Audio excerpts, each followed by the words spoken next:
say, can we not? The party don't start till I'm here, baby. Getting loose, getting drunk, and falling in love with the weekend. I pray to God that tonight will never stop. We're going up, then we come down. Everybody's looking at me now. I'm gonna love you tonight with all I got. I don't have money, but I have fun. Staying at the parties, just trying to get some. And we gon' dance the night away, dance until the morning breaks. I don't have money, yeah, I got none. So what, we are young. Skipping the red lights, call it color blind. I'm risking my life, baby. Ignoring all the signs, I'm rolling the dice. Look what a sacrifice, it's crazy. Getting loose, getting drunk, and falling in love with the weekend. I pray to God that tonight will never stop. We're going up, then we come down. Everybody's looking at me now. I'm gonna love you tonight with all I got. I don't have money, but I have fun. Staying at the parties, just trying to get some. And we gon' dance the night away, dance until the morning breaks. I don't have money, yeah, I got none. So what, we are young. So what, so what.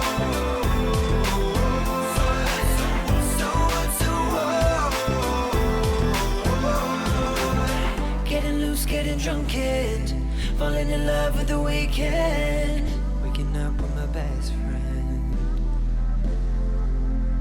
We're going up, then we come down. Everybody's looking at me now. Why is the music so goddamn loud? I don't have money, but I have fun.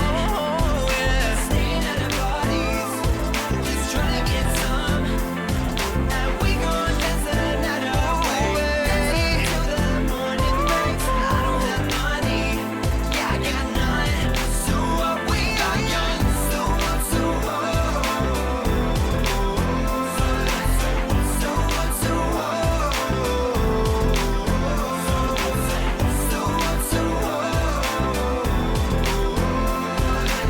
don't have money, yeah, I got none. So what, we are young.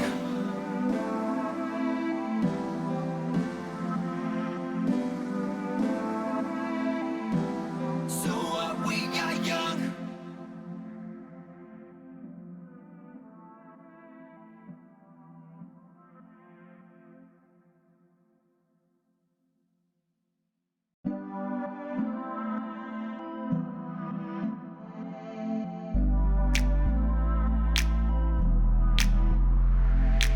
We got so much time, chasing morning light. Nothing on my mind, baby. Hit me like a shot. They say, can we not? The party don't start till I'm here, baby. Getting loose, getting drunk, and falling in love with the weekend. I pray to God that tonight will never stop. We're going up, then we come down. Everybody's looking at me now. I'm gonna love you tonight with all I got. I don't have money, but I have fun. Staying at the parties, just trying to get some. And we gon' dance the night away, dance until the morning breaks. I don't have money, yeah, I got none. So what, we are young. Skipping the red lights, call it color blind. I'm risking my life, baby. Ignoring all the signs, I'm rolling the dice. Look what a sacrifice, it's crazy.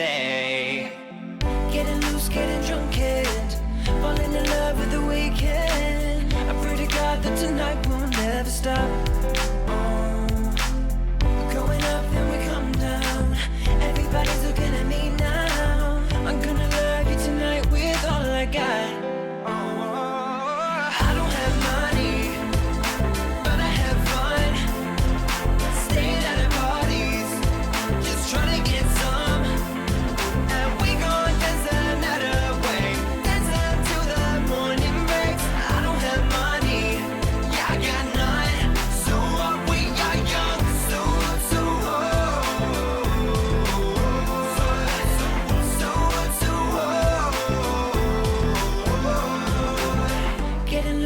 drunk and falling in love with the weekend.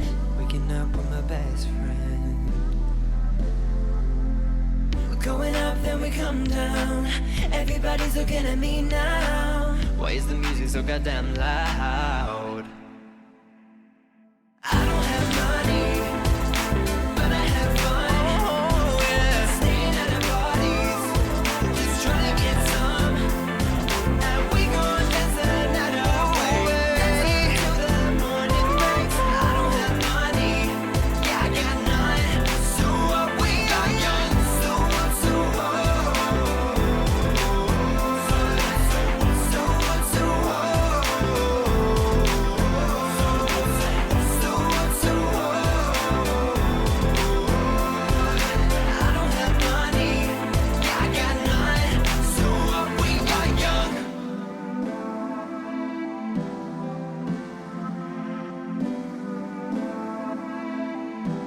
So what, we are young.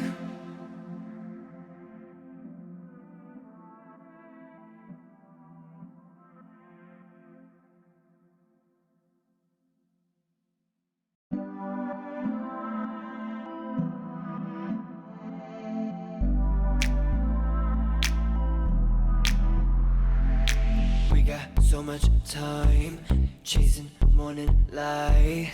Nothing on my mind, baby. Hit me like a shot. They say, can we not? The party don't start till I'm here, baby. Getting loose, getting drunk and falling in love with the weekend. I pray to God that tonight won't ever stop. We're going up, then we come down. Everybody's looking at me now. I'm gonna love you tonight with all I got. I don't have money, but I have fun. Staying at the parties, just trying to get some. And we gon' dance the night away. Dance until the morning breaks. I don't have money, yeah, I got none. So what, we are young. Skipping the red lights, call it color blind. I'm risking my life, baby. Ignoring all the signs, I'm rolling the dice. Look what a sacrifice, it's crazy. Getting loose, getting drunk and falling in love with the weekend. I pray to God that tonight won't ever stop. We're going up, then we come down. Everybody's looking at me now. I'm gonna love you tonight with all I got. I don't have money, but I have fun. Staying at the parties, just trying to get some. And we gon' dance the night away. Dance until the morning breaks. I don't have money, yeah, I got none. So what, we are young. So what, so what? So what, so what? Getting loose, getting drunk and falling in love with the weekend. Waking up with my best friend. We're going up, then we come down. Everybody's looking at me now. Why is the music so goddamn loud? I don't have money, but I have fun. Oh yeah. Staying at the parties, just trying to get some. And we gon' dance the night away. Dance until the morning breaks. I don't have money, yeah, I got none. So what, we are young. So what, so what? So what, so what?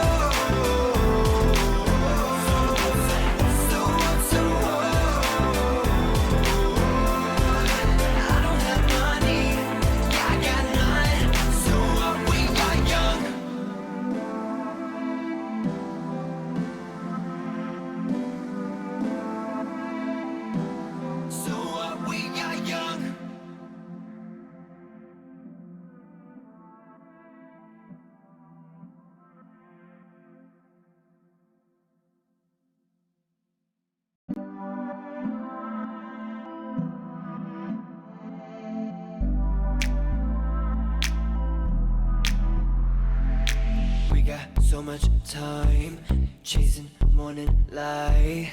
Nothing on my mind, baby. Hit me like a shot. They say, can we not? The party don't start till I'm here, baby. Getting loose, getting drunk, and falling in love with the weekend. I pray to God that tonight will never stop. We're going up, then we come down. Everybody's looking at me now. I'm gonna love you tonight with all I got. I don't have money, but I have fun. Staying at the parties, just trying to get some. And we gon' dance the night away, dance until the morning breaks. I don't have money, yeah, I got none. So what we got, young. Skipping the red lights, call it color blind. I'm risking my life, baby. Ignoring all the signs, I'm rolling the dice. Look what a sacrifice, it's crazy. Getting loose, getting drunk, and falling in love with the weekend. I pray to God that tonight will never stop. We're going up, then we come down. Everybody's looking at me now. I'm gonna love you tonight with all I got. I don't have money. Good evening and welcome to this quiz in aid of the Samaritans of Wigan. Please welcome your host, Lewis Jones. Hey, stop it you people. Hi there, good evening. I hope this finds you well. And thank you so much for turning out for this quiz in aid of the Samaritans of Wigan. My name is Lewis Jones. I am an experienced quizmaster. They say. I'm mostly just a man who watches a lot of quiz shows and has a laugh and has been on a few quiz shows. But hopefully today I can offer you a fun evening, a fun couple of hours, a good chance to have a laugh, get your brain tested, and most importantly, raise some money for a really, really important cause. So thank you so much for being here. If you haven't donated already, you can do so in the links below. You'll find a link to the Facebook fundraiser that's been set up, aiming to, I think, raise £1,000 for this, which would be really, really great if we can do that. I myself have given my fee because we know how important the work of the Samaritans do. Jess, who has asked me to do this quiz tonight. Thank you very much for doing so, Jess. Sent me a little bit about the sport. I mean, we all know Samaritans, we all know the work they do. But the Samaritans of Wigan are largely self-funded. They provide a national call service, and when they can, they provide local support in and around the area. They've been still going into branch while the COVID-19 crisis has been happening and keeping phone lines manned with a reduced group of volunteers. So thanks to all of those volunteers. I mean, that's amazing work.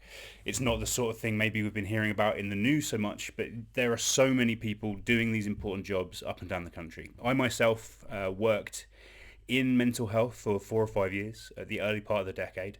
And I mean, throughout the decade, we saw as the money, the funding for these sort of mental health help was reduced, how harder it was to keep people afloat sometimes. It was a real struggle. Samaritans were always there though. A big, well-known charity that do a lot of good. I myself, I'll admit, I've called them a few times myself in some of my worst moments. And that connection, talking through a problem with someone, can mean so much. So really, we want to raise a lot of money tonight, and hopefully that will be go some good in the future. Anyway, so let's take a look at this quiz, shall we? As I say, I can see a few people in the chat. If you're in the chat tonight, love to hear you in the chat. Type along. Want to make it an interactive experience. We're all in our homes, I'm sure, but we're coming together for this event, so do get involved in the chat. I'll read out some comments if anyone wants some shout outs. How's the quiz going to work tonight? Well, we're going to have, that should say 4 rounds. It's the first thing and I've already got a typo. Disappointing. Very disappointing. I'm better than that. I can only apologise. There's going to be 4 rounds tonight. 4 rounds, 10 questions each. Normally when I do a quiz, I know some people tonight watching have done some of my quizzes. I do a quiz every Thursday night here on YouTube. Normally I give you sheets, Google Sheets to fill in. However, to make it a little bit more applicable for everyone, depending on your technological expertise, may we say. Tonight, we're just going to do self-marking. So hopefully you've got a pen and paper, maybe just a notes app on your phone, something like that. I'll ask the questions, you write your answers down there. At the end of the round, once you've got all your answers down, I'll just ask you to take a picture of that and send it through to me on an email. Then at the end of that time, once everyone sent their answers in, I will go through the answers and I'll ask you just to self-mark. Just take a look at your answers, write down how many you've scored. Once we've done that for all 4 rounds, we will get you to send in to me your total score. I'll look through the total scores, I'll find the highest score, and whoever has given themselves the highest score, I'll check your answers. If you indeed are the highest scorers, you'll be the winners of tonight's quiz. There is a prize. I can't remember what it is, I'm afraid. I did have notes on it, but I'll get Jess to get in touch with you and she will send you information on that prize, which will be very, very exciting. I hope that is all okay. Let me just see. In the chat, people saying hello, which is great. Adam says, thought you were class on Who Wants to Be a Millionaire. I was on Who Wants to Be a Millionaire last night, just as a phone a friend, but I agree, Adam, I was class. Answered that question straight away, and that's what it's all about. And Harry, who is going to be giving us updates throughout the night in terms of how much has been donated and sending those links through so you can click on them and give more donations. He says £197 has already been donated before a question has even been asked, which is fantastic. Thank you so much to everyone who's donated so far. If you've not, please click on the link that's in the description and add some more. Anyway, I think we should probably get on with the questions. That is why you're here, after all. Let's take a look at what round 1 is. Gone for something fun for round 1. Hopefully they're all fun, but hey, we'll see. Round 1 is called fruit salad. So every single one of these questions will have an answer that has a fruit in it. I'm not going to tell you what the fruit is. You have to work it out, but there'll be a fruit somewhere in that answer. Sometimes the answer will just be the name of a fruit. Sometimes maybe something will be hidden in there. And one of them is, I'm going to give you a little clue. One of them I didn't realise was a fruit until I did my research today. I thought it was a vegetable. No, it turns out it's a fruit. And it's not even a tomato. We all know about that tomato. Always masquerading as a veg, but it's actually a fruit. No, this is another one. So we'll see. So you can have 10 answers. Every single one will include a fruit. I hope that makes sense. Let's go through and get started with the first question of the night. Question number 1. On April the 1st, 1976, Ronald Wayne, Steve Wozniak, and Steve Jobs founded which company? On April the 1st, 1976, Ronald Wayne, Steve Wozniak, and Steve Jobs founded which company? There's a little picture of the three of them. All quite young. I mean, I think Steve Wozniak still looks like that now, to be honest. I don't think he ever really looks young. But maybe that's a good, easy question to get you started. I'm sure you'll be aware of that one.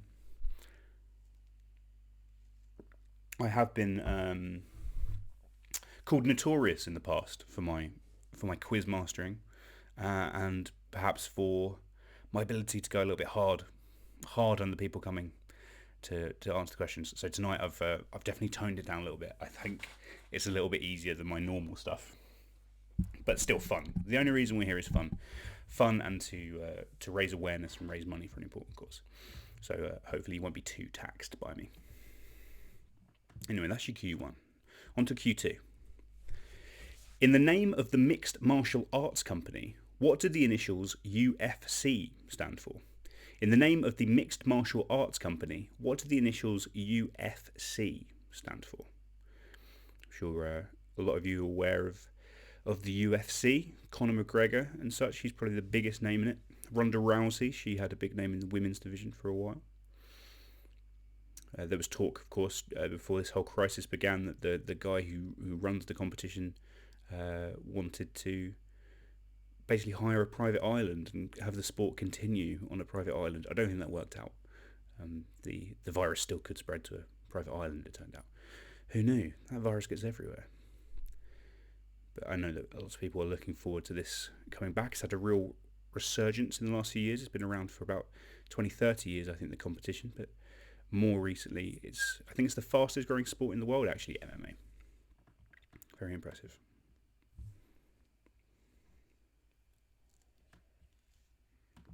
That is your question number 2. In the name of the Mixed Martial Arts Company, what does UFC stand for? On to question 3. Flegel, Bingo, Drooper and Snorky were the hosts of which psychedelic children's TV show in the late 60s? Flegel, Bingo, Drooper and Snorky were the hosts of which psychedelic children's TV show in the late 60s? And there you can see a picture of the 4 of them. This was, when I was growing up, it was repeated. I'm not that old. I am old, but I'm not that old. It was repeated in the mornings on Channel 4, as I recall, along with a lot of other excellent shows from the 60s. Batman, Bewitched. It's weird actually thinking about it that in the 90s Channel 4 was spending so much time showing shows that old. But hey, we watch Friends now, don't we? Everyone still loves Friends now. Maybe we love this similarly.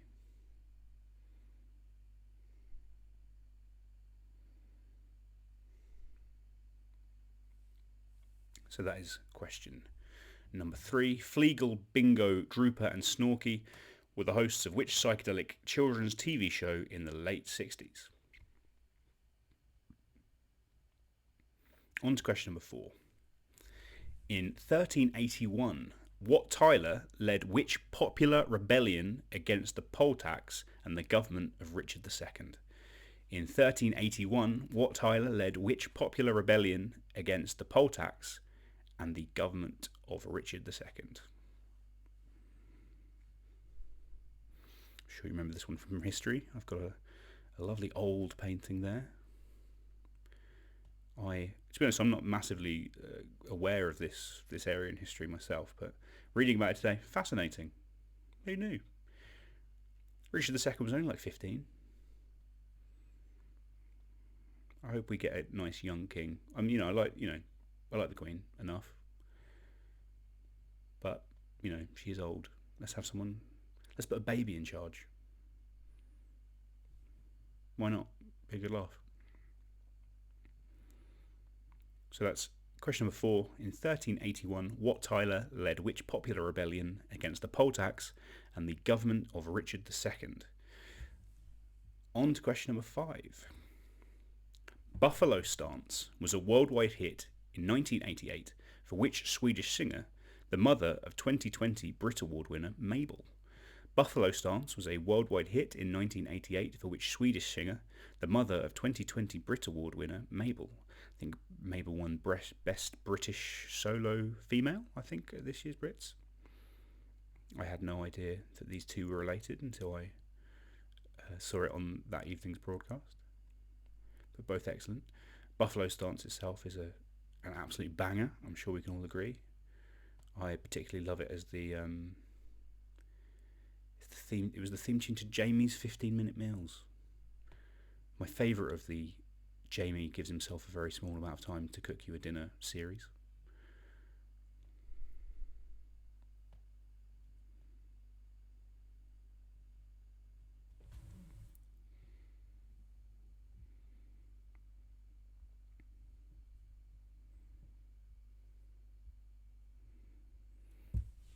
Buffalo Stance was a worldwide hit in 1988 for which Swedish singer, the mother of 2020 Brit Award winner Mabel? Onwards to question number 6. We're making good pace in this round. Leonardo DiCaprio received his first Oscar nomination for which 1993 drama in which he starred alongside Johnny Depp?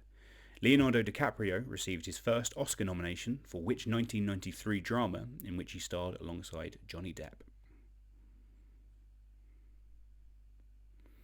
It's a great film. If you've not seen it, really recommend it. They play brothers.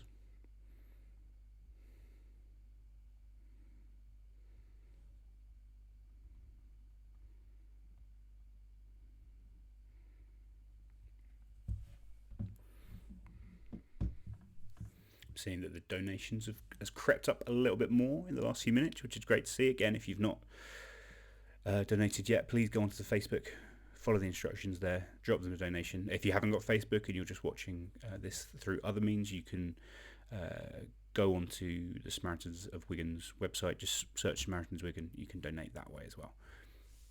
Obviously, it's nice if you do it through the link, because then we've got a total of how much we're raising tonight, which is great.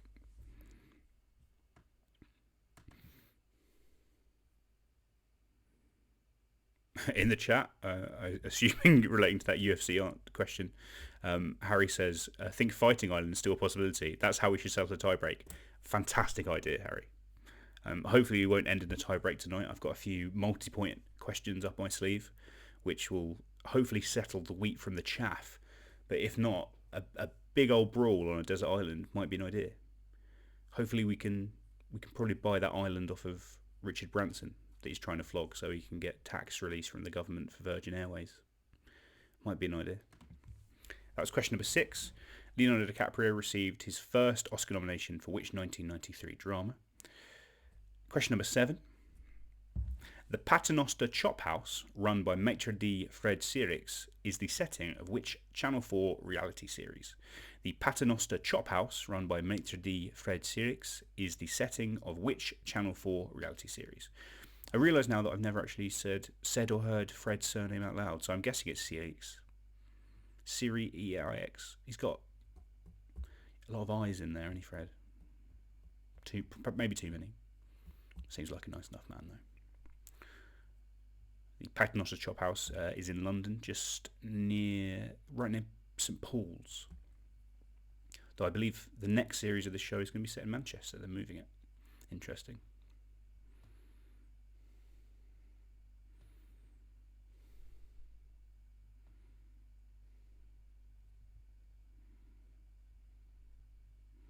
The Paternoster Chop House, run by Maitre d' Fred Sirix, is the setting of which Channel 4 reality series?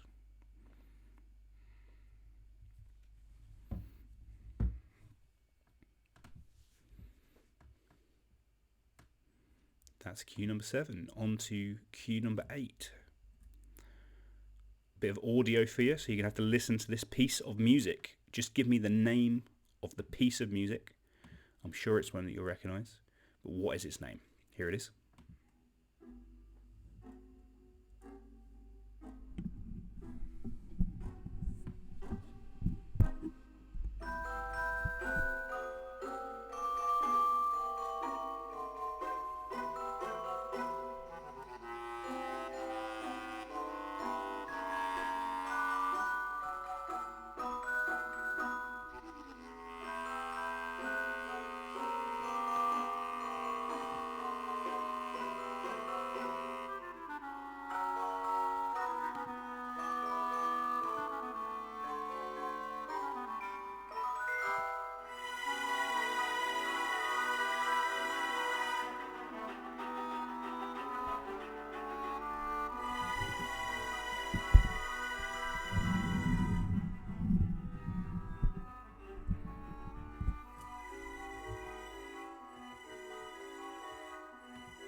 That's about enough of that. I think you've either got it or not. What is the name of that piece of music? All I need is the name. And remember, all of these answers have a fruit in there somewhere.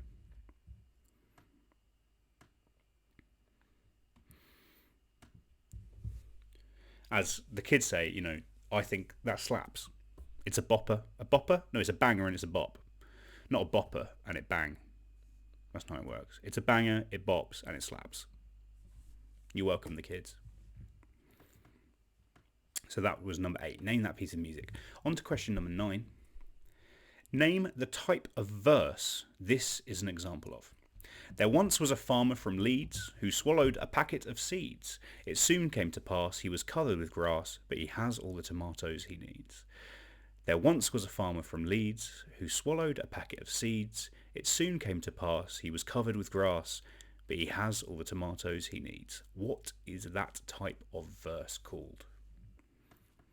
A very recognisable AABBA structure. Believe me, it took a long time for me to find an example that wasn't too bawdy. You know, it's a charity quiz. You don't want to be too bawdy for the charity quiz.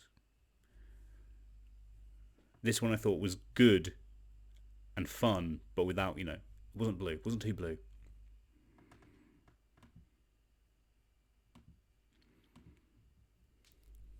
A couple of messages from people agreeing it slaps. It really does. Slaps big time. So that was question number 9. That poem was an example of what kind of verse. In the chat, Peter Ingham says he missed that one. Wife put the kettle on. If you have missed anything, you can rewind. Just grab onto the bar on the YouTube and you can just take yourself back as far as you need to know if you need to repeat anything. I'm not going to be doing any repeats, but you can just scroll yourself backwards and then scroll yourself back up to the present time when you need. At the end of this round, after I've asked question 10, I'll give you about 5 minutes to get any final answers for the round.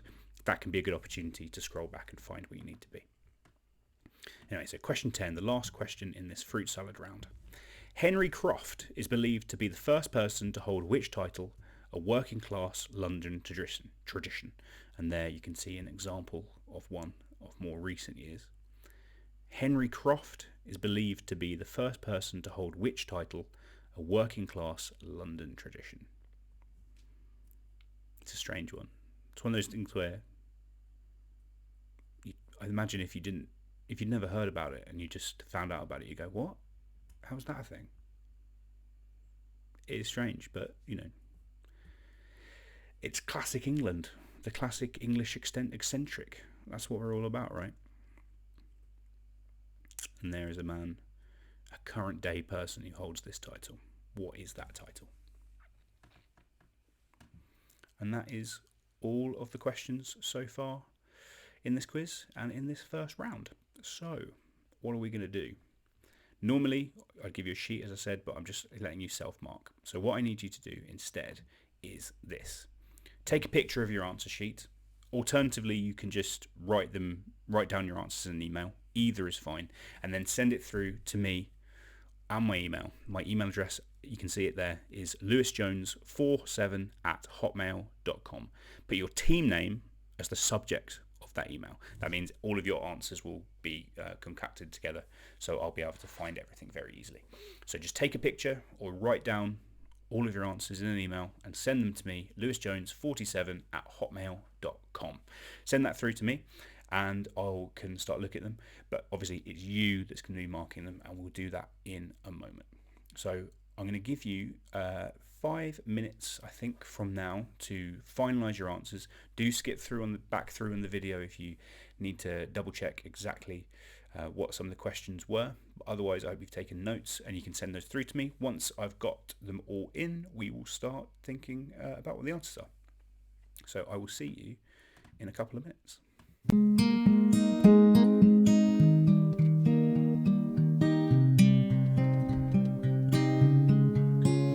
You're the one for me. Think anybody could see. You make my heart skip a beat when I see you smiling. Yeah. Promise I'll pick up the pieces when it hurts, for better or for worse. I'll give you every moment of my every night. I'll keep hold of your heart if you keep holding mine. My every second of my every day. What's mine is yours, isn't that what they say? Forever and always.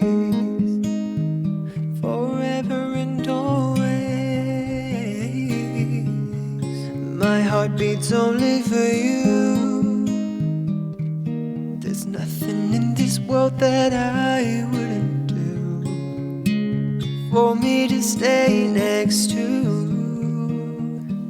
you after all we've been through. Promise I'll pick up the pieces when it hurts, for better or for worse. I'll give you every moment of my every night. I'll keep hold of your heart if you keep holding mine. My every second of my every day. What's mine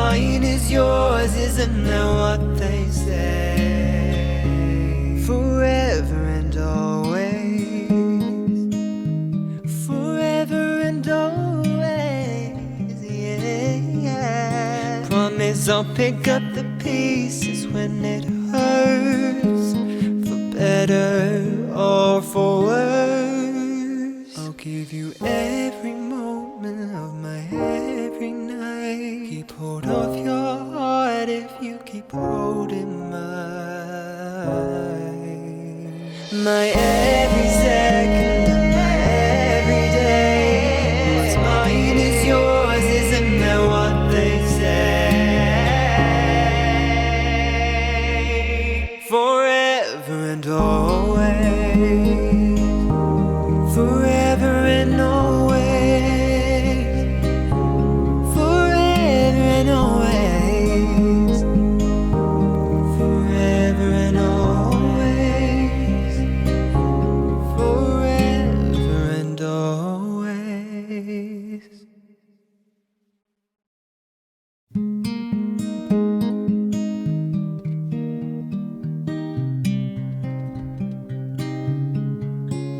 You're the one for me. Think anybody could see. You make my heart skip a beat when I see you smiling, yeah. Promise I'll pick up the pieces when it hurts, for better or for worse. I'll give you every moment of my every night. I'll keep hold of your heart if you keep holding mine. My every second of my every day. What's mine is yours, isn't that what they say? Forever and always, forever and always. My heart beats only for you. There's nothing in this world that I wouldn't do for me to stay next to you after all we've been through. Promise I'll pick up the pieces when it hurts. Hey, I'm back. Hopefully that was enough time for you all to send your answers through. I can see I've got a good chunk in, and I've been reading through all of them. It seems that people have done really, really well. I'm really, really impressed. So well done. Got about 15 teams, which is absolutely fantastic. And I know there's another couple of people that are playing, and I've not got answers from them. So I'm sure they'll come through to me in a second. But obviously, it's you're keeping an eye on this. You're marking yourselves. It's charity. I don't expect anyone to be cheating. I don't expect anyone to be cheating anytime, but especially when it comes to a charity quiz like this. But yeah, some really, really good answers. Let's see how you all did. Let's take a look, shall we? Where are we? So, round one, fruit salad answers. Here we go. Question number 1. On April 1st, 1976, Ronald Wayne, Steve Wozniak, and Steve Jobs all founded Apple Inc. I will accept just Apple. Just Apple will be fine. You can give yourself a point for Apple. Apple Inc. Of course, they make computers. We're all aware of them. I'm using one right now to send you this information. So thanks to those guys. Even if they do insist on making you spend like £100 just for a tiny piece of plastic sometimes. Got to make money somehow, guys. That's question number 1. So Apple is the answer to question number 1. Question number 2.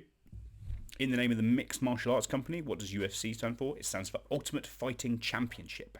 Ultimate Fighting Championship. I see maybe a couple of people put Ultimate Fighting Champions, something like that. I always err on the side of caution. If you think you're pretty much there, give yourself it. It wasn't, as I saw someone write, Ultimate Fight Club. I do like that. Or Ultra Fight Club might be a good idea. But no, Ultimate Fighting Championship. That's question 2. Question number 3. These guys, Flegel, Bingo, Drooper, and Snorky, were the hosts of the Banana Splits. Na na na na na na na na na na na. Great show from what I remember as a child. So yeah, the Banana Splits was the answer to that one. Question number 4. What Tyler led which popular rebellion against the poll tax? That was the Peasants' Revolt. Turns out the peas are fruit. I didn't know that. I found that out today. The pea is a fruit. It's not a vegetable. Turns out a vegetable isn't really a thing. We don't. A vegetable is an idea we've all made up. A fruit is is an actual thing. Like a plant has a fruit. But a vegetable we just use to mean stuff. There's no real actual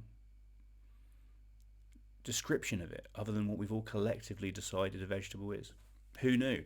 Pea, though, is actually a fruit, and the answer there is the Peasants' Revolt. Or Tyler's Revolt is sometimes called as well. So if you put that, you can have the point. But there's no vegetable or fruit in that. No fruit in that. It's a Peasants' Revolt that you wanted. Number 5, Buffalo Stance was a worldwide hit in 1988 for which Swedish singer? That was Nana Cherry. Don't you get fresh with me? Big hit. Nina Cherry song Buffalo Stance in 1988. Question number 6. Leonardo DiCaprio received his first Oscar nomination for What's Eating Gilbert Grape? What's Eating Gilbert Grape? An excellent film, him and Johnny Depp. Johnny Depp very good in that too. Before he went a bit off the rails, didn't he? But he was a good actor back in the day. So that's number 6, What's Eating Gilbert Grape? Question number 7, the Paternoster Chop House, run by Fred Searix, is the setting of First Dates. First Dates. I love a date. Who doesn't love a date? For a long time, my sister thought that dates were poisonous because of the scene in Raiders of the Lost Ark where the monkey eats the date and dies. She thought they were all poisonous. But no, the monkey had poisoned the date, and then the monkey ate the poison. I can't really remember. But the monkey was bad. That's all you need to know. First Dates is the setting for the Paternoster Chop House. Question number 8. That piece of music that I played you.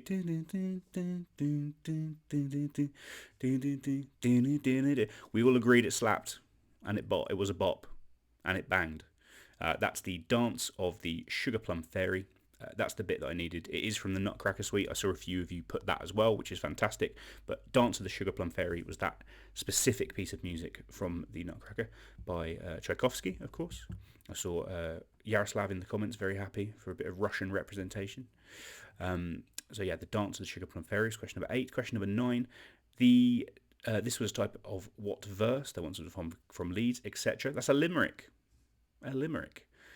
That particular rhythm, that particular rhyme, what's it called? Rhyme pattern? AABBA. AABBA, yeah, is a limerick, of course, from the city of Limerick in the Republic of Ireland. So a limerick. And question number 10. Henry Croft is believed to be the first person to hold which title? He was the first Pearly King, according to legend. The first Pearly King. They just wear buttons on their clothes. I don't know why, but I like it. Oh well. So that is your first round. I see some good answers, which is fantastic. Let me just see if there's anything in the chat. No, people seem happy. Jess says, I've been on some dates that have been poisonous. A lovely bit of business, Jess. Great work. And Harry says, more donations are coming through the official Samaritans of Wigan website, which is fantastic. Whatever way you're doing it, as long as you can get it through to us, that's fantastic. Please donate all you can, because it is such an important cause that does such good work. Anyway, so that's the end of round 1. I hope you're doing well. Make a little note of what you've scored for that round, and we'll move on to round number 2. What's round number 2 on, I hear you ask? Well, it's on the colour green. Of course, that is the colour of the logo of the Samaritans, green. So all of the questions will be about something green. The answers will be a hodgepodge of different things, but all of the questions will feature the word green. I hope that makes sense. So get another piece of paper, get ready to send me another email for these ones. And as I said, I think there's at least one big multi-point question in this round where it's going to really sort the wheat from the chaff. So I hope you get a lot of extra points on this one. Anyway, let's get going with round number 2. Question number 1 on the green round. French actress Eva Green played the Bond girl Vesper Lind opposite Daniel Craig in which 2006 film? French actress Eva Green played the Bond girl Vesper Lind opposite Daniel Craig in which 2006 film? And there's a screenshot of her in that film. It's a fantastic film. I'm sure most of you have seen it. It was an absolute smash.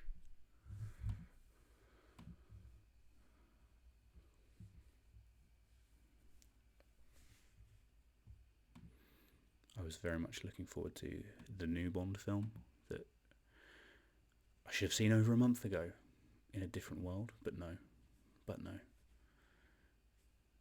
We've had to wait it out. It's out in November. I'll see it then. Hopefully, if things are better by November.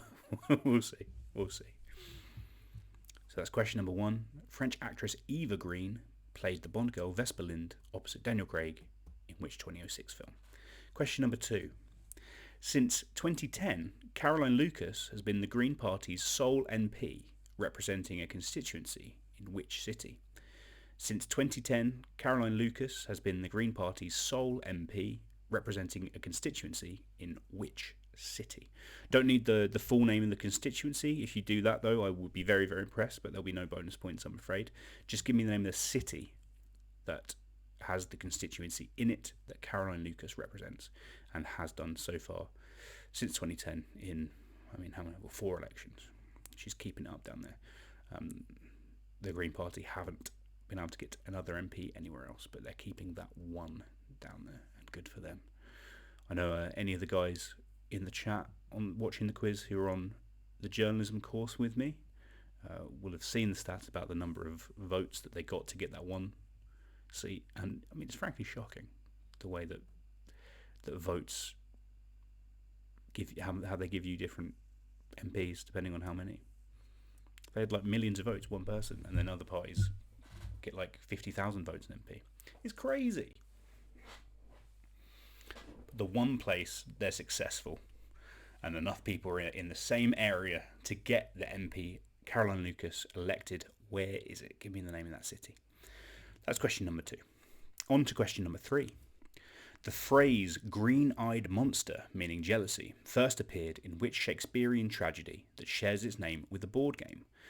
The phrase green-eyed monster, meaning jealousy, first appeared in which Shakespearean tragedy that shares its name with a board game? I'm sure you've all heard the phrase, maybe even used the phrase. Maybe weren't aware this is where it first came from, unless you studied it in A level. I'm sure many people did. I did, certainly. It shares its name with a board game, the name of the play. Give me the name of that play for the point.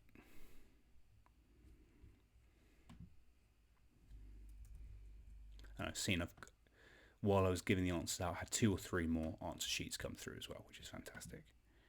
And no one's gone into my junk folder, which is great.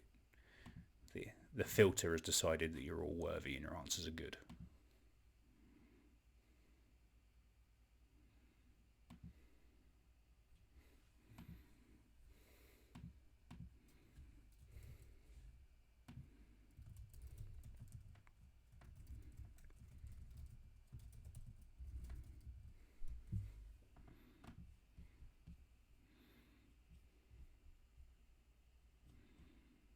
That is your question number 3 in this round about green. On to number 4.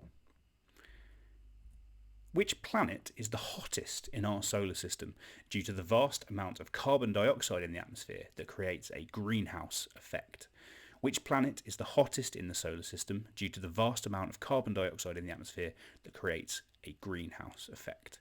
Of course, we would talk about the greenhouse effect on our planet and exactly how the build-up of carbon dioxide and monoxide that is released by the way that we go around, in the ways that the Green Party are very much against, how that gas can store heat, can build up heat, and it just makes the atmosphere gradually hotter and hotter and hotter. One planet in our solar system has an effect like we have here, but times 300, 400 times more powerful, that makes it so hot that lead melts on the surface of that planet. Name me that planet, the hottest in our solar system.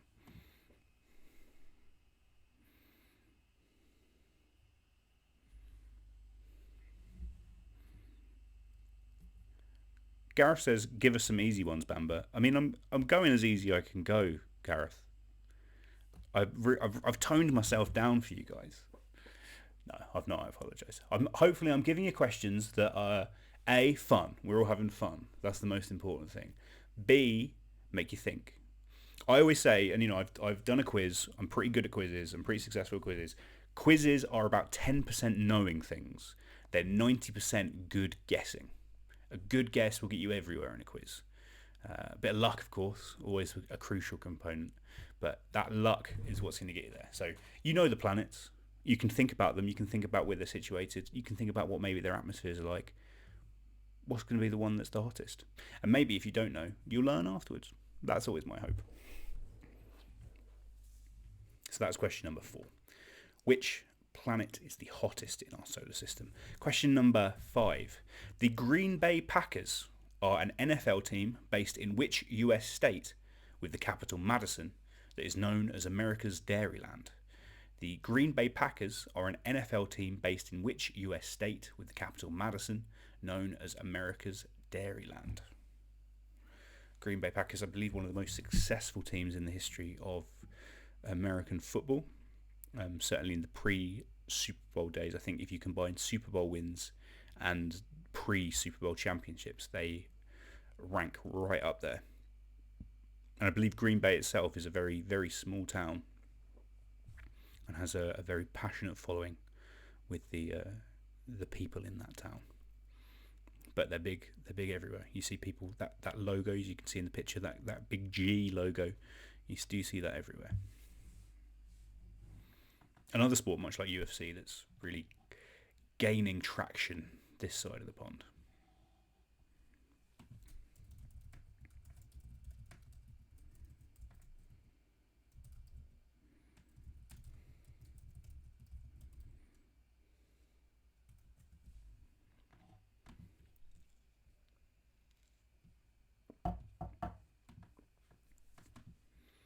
So that's your question number 5. Let's move to question number 6, shall we? Salsa Verde. Oh, it's the multi-point question. Multi-point question. There are 10 points available here. 10 whole points. I think this might be the make or breaker for you. But again, a great opportunity to make some good guesses, at least. Salsa Verde is a broad term used in Italian, French, herb-based sauces.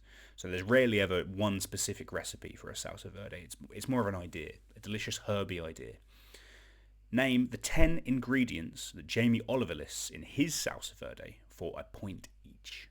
So for each one that you get correct, you will get 1 point. I've tried to be, with the scoring of these, quite broad. So some, maybe don't be as specific as you need. Obviously give me the specific names of herbs, but there are other things I'll let you have the point if you're not super, super specific. I have made quite a few salsa verdes recently. I'm a student. I've not got too much money to my name. But, going to the supermarket, getting some green stuff, throwing it together, and making yourself a flavourful accompaniment to pastas and fish, it's a delight. Really enjoy doing it. I don't really use a recipe like a Jamie, but I just throw whatever I want in there. But Jamie has 10 ingredients that he uses in his. Big clue, most of them are green. Verde does mean green. I didn't make that clear in the question, but verde does. It just means green sauce. Of course, you also have the Mexican salsa verde, which is a different sort of green sauce. That one tends to be a lot hotter. And is based on the tomatillo, a sort of big, unripe green tomato, which is very, very nice. Sadly, hard to find them here. I've tried to make that sort of recipe before, but normally when I'm making a salsa verde, I'm going for the Italian or French vibe. Name the 10 ingredients there. I would also say maybe only make 10 guesses. Of course, I'm saying name the 10 things. You could easily name 50 things and just mark the ones that are right. For fairness' sake, just name 10 things. We'll mark out those 10 things. Gareth says he loves a 10-pointer. I am delighted to hear it, Gareth. That's what we're about. Message here from Molly. She says, it's vibes, cooking man. She's not wrong. Cooking, for me, is 90% vibe-based. A recipe's fun, sure.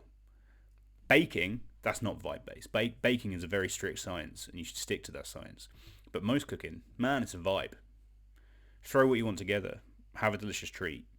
Season well. All important elements. Certainly when I make a salsa verde, it's vibe-based. So how many of those 10 ingredients can you name in that salsa verde? Onwards to question 7. Greenland, often cited as the world's largest island, is an autonomous territory of which European nation? Greenland, often cited as the world's largest island, is an autonomous territory of which European nation?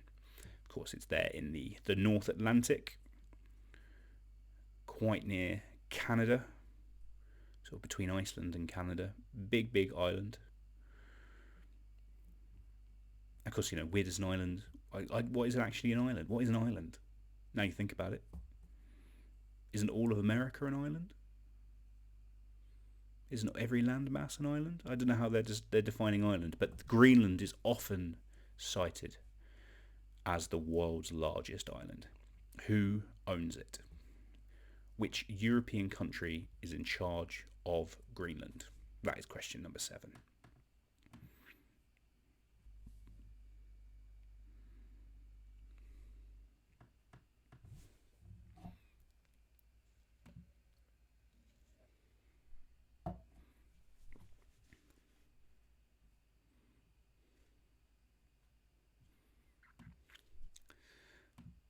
I think there's enough time on that one, so let's move swiftly to question number 8.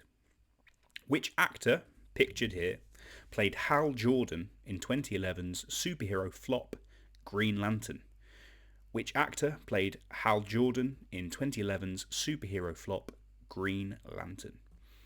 Hal Jordan is the alias, the alter ego, the civilian name of the Green Lantern, or at least one of them. I believe there's 2 or 3 different names for the Green Lantern. A few people have taken that mantle on. I think Jon Stewart is one of them, though not the former presenter of The Daily Show. This actor, recognisable, but maybe can you see who it is with that green mask? Though this film flopped majorly, and I believe he's quite publicly disowned it, he's gone on to have much bigger successes in the superhero realm.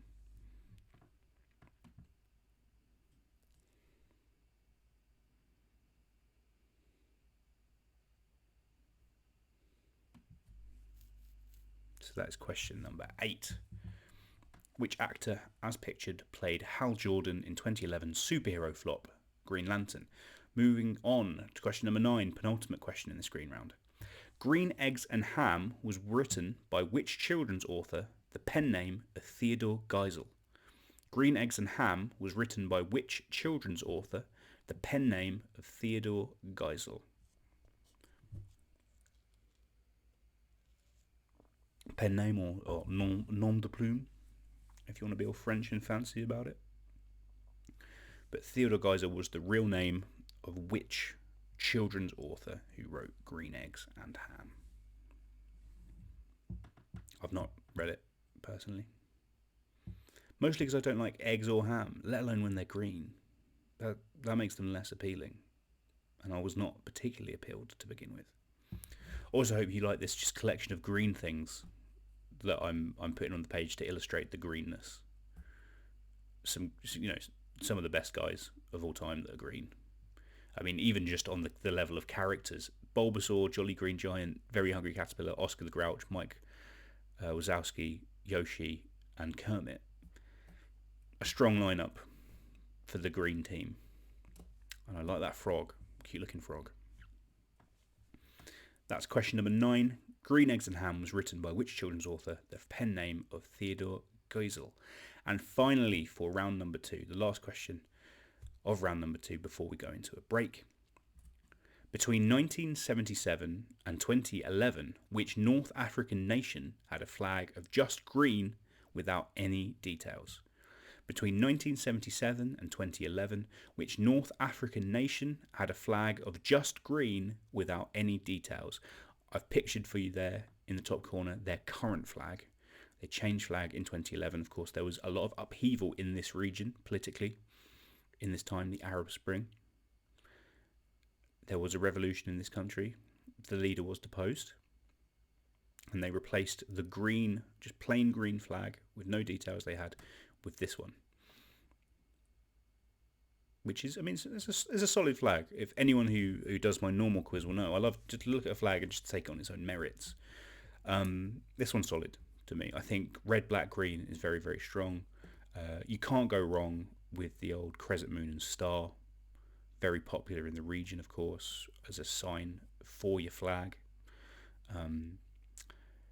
Though maybe the crescent can be too fiddly to draw.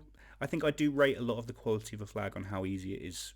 If you were to give a 5-year-old child some crayons, how well could they draw that flag? And I think they do a good job of this. Don't get me wrong. It's not a who's got a crazy old flag. I can't even think of anyone now. But look, Kazakhstan. There's a lot going on in that flag. Very fiddly. This is a less fiddly flag. If you were using my system to rate the old flag, just green, I think it surely has to be the best flag in the world. Sadly, no other flags now exist that are just a shape with no detail, a big green shape or a big single colour shape. We've moved on flag-wise. But we get sick of tricolores. Sometimes you've got to mix it up. Anyway, that's enough of me just talking about flags, rhapsodising on the flag. That was the last question of this round, question number 10. So, as last time, please take a picture of your answer sheet or just write the answers down in the email. Send it through to me again at lewisjones47@hotmail.com. Put the team name as the subject, just as you did last time. A couple of you didn't, but if you put the same thing as you did last time, that's all that matters, because they'll all bunch together in my inbox. So I'll give you 5 minutes again to write your final answers. If you need to scroll back, please do so. And we'll see you here at 25 past to find out what the answers were to that round. I will be right back with you.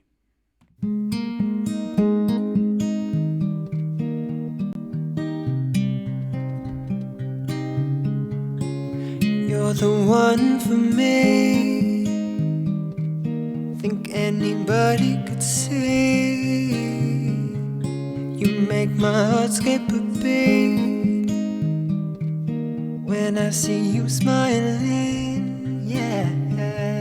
Promise I'll pick up the pieces when it hurts, for better or for worse. I'll give you every moment of my every night. I'll keep hold of your heart if you keep holding mine. My every second of my every day. What's mine is yours, isn't that what they say? Forever and always.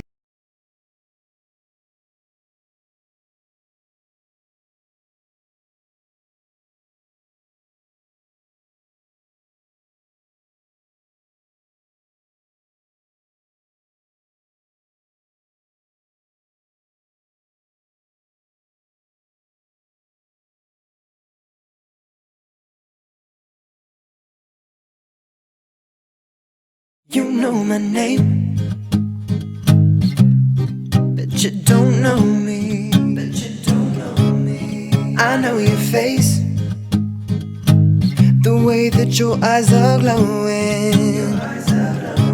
Not sure who you are, or you should let me get to know it.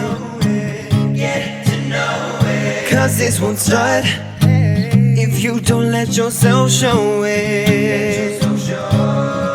So won't you notice me? How much more obvious can I be? Whoa, look and see, you're the only one I need. When you're walking past me, don't look right through me. Need you to look real deep. Notice me, how much more obvious can I be? Whoa. Why do you see through me? Cause I'm right here. Open your eyes and see clearly. Not sure who I am. Well, give me a chance to show you. Cause this won't start if the real me doesn't shine through. So won't you notice me? How much more obvious can I be? Whoa, look and see, you're the only one I need. When you're walking past me, don't look right through me. Need you to look real deep. Notice me, how much more obvious can I be? Whoa.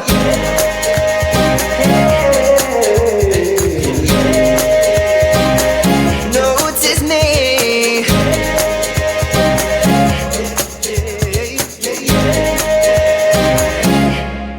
So won't you notice me? How much more obvious can I be? Whoa. Look and see, you're the only one I need.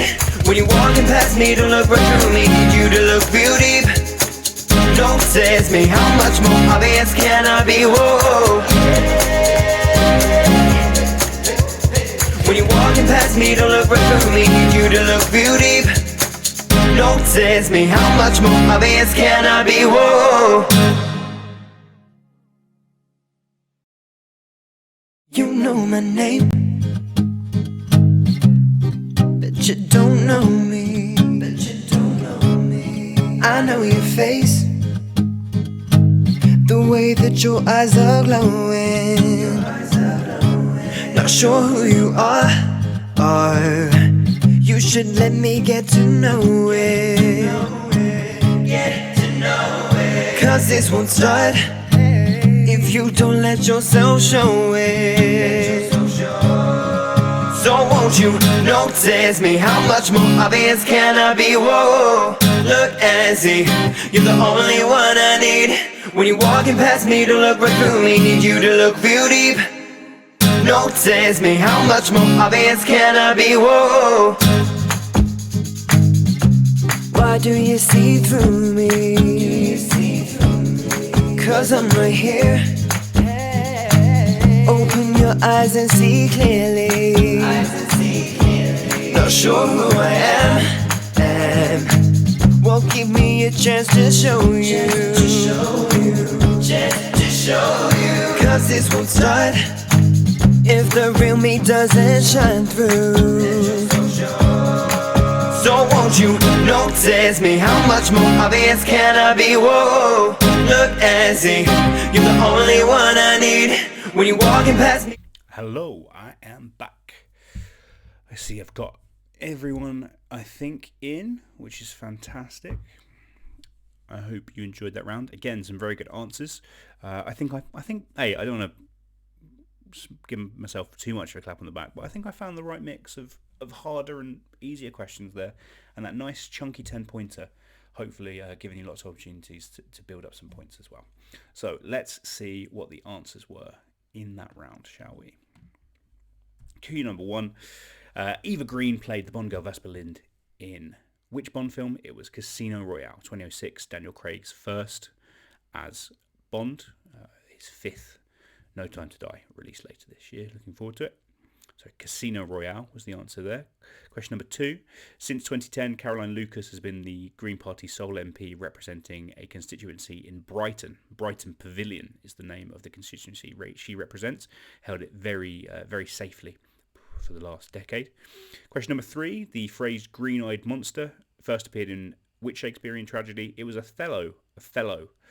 Shares its name with the board game Othello, where you flip the black and white two-sided coins to try and capture whoever's between you. It's a very good game. I recommend it if you've not played it. And it's a fantastic play. One of the Bard's best for me. Eternally relevant. Question number four.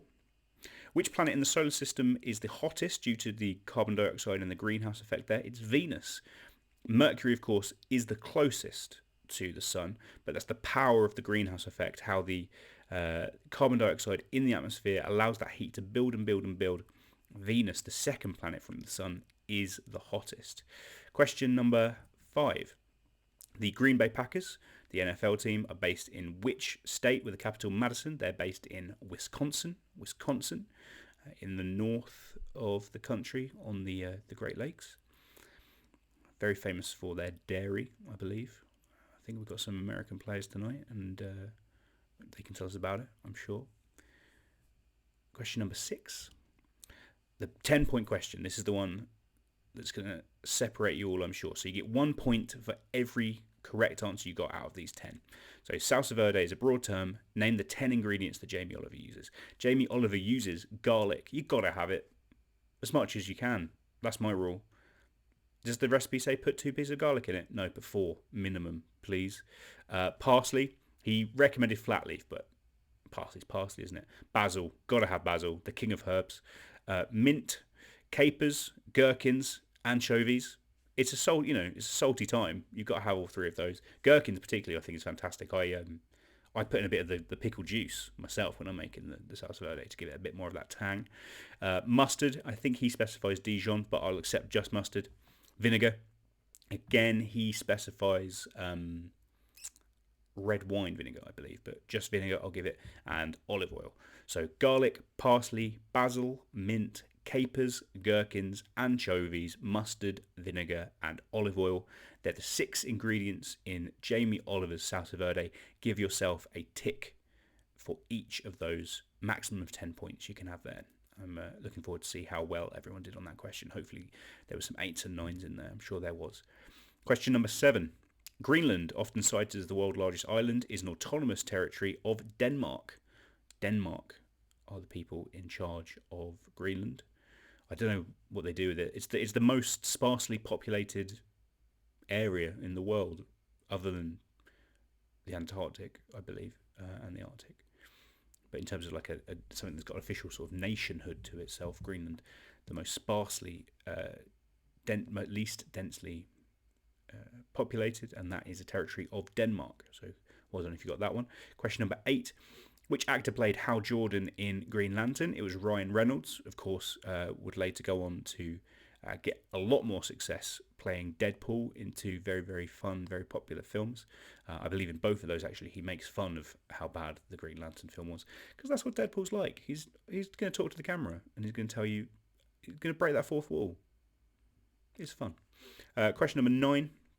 Green Eggs and Ham was written by which children's author? The pen name of Theodore Geisel. Theodore Geisel is Dr. Seuss, of course.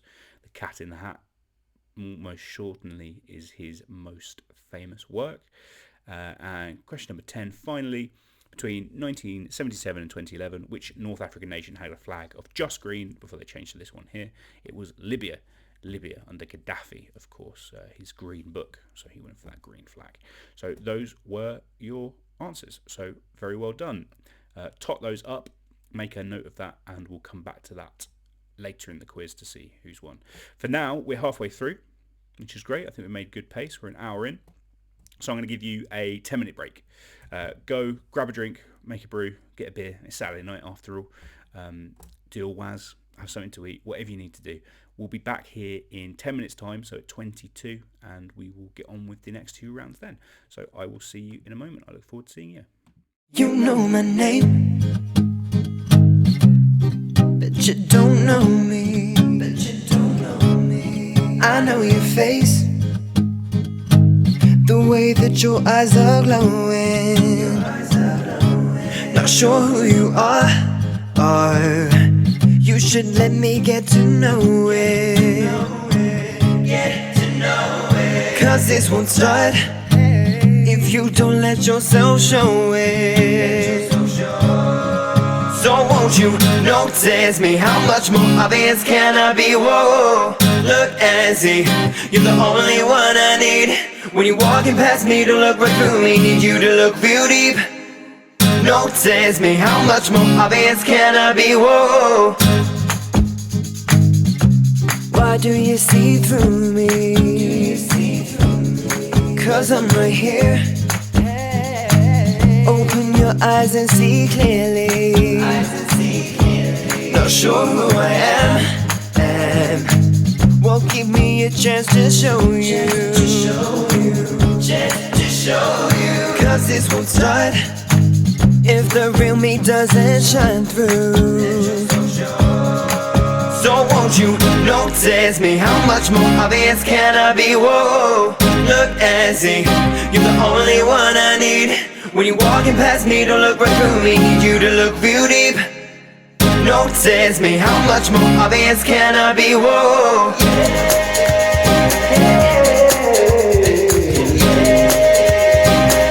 Notice me.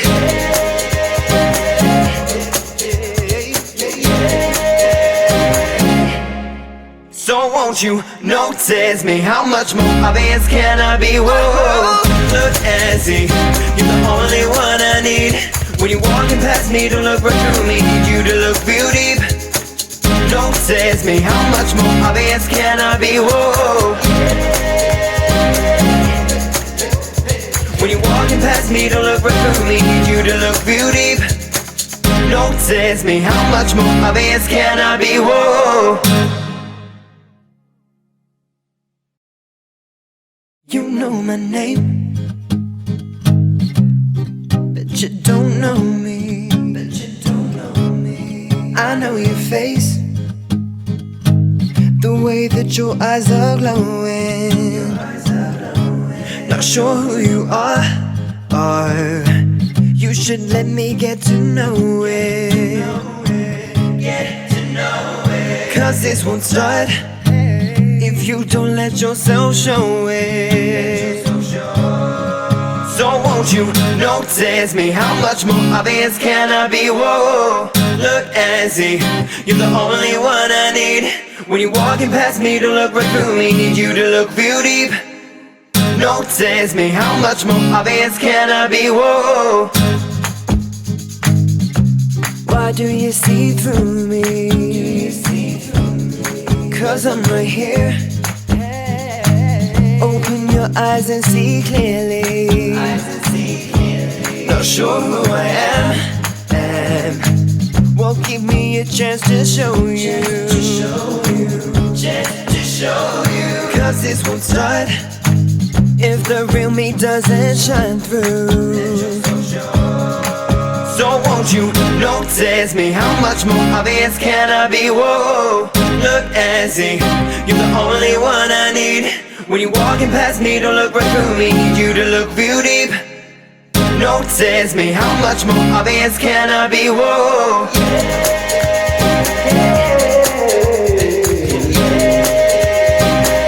Notice me.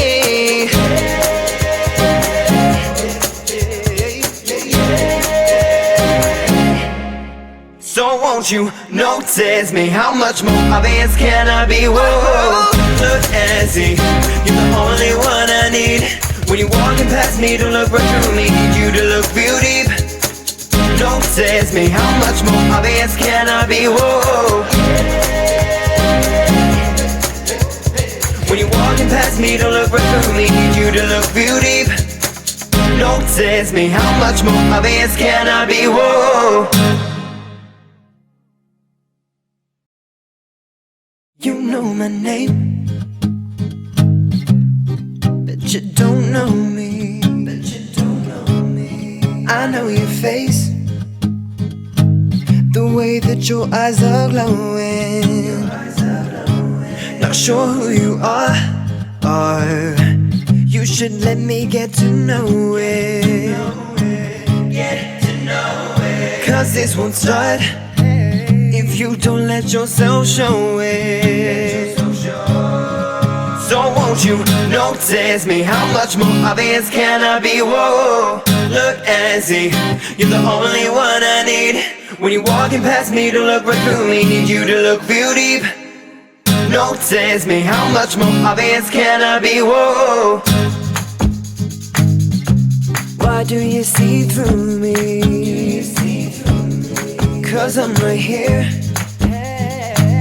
Open your eyes and see clearly. Not sure who I am.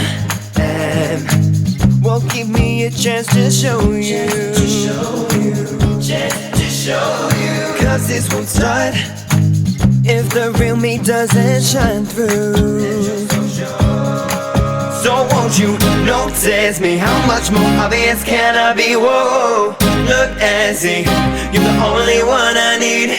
When you're walking past me, don't look right through me, need you to look real deep. Notice me, how much more obvious can I be? Whoa.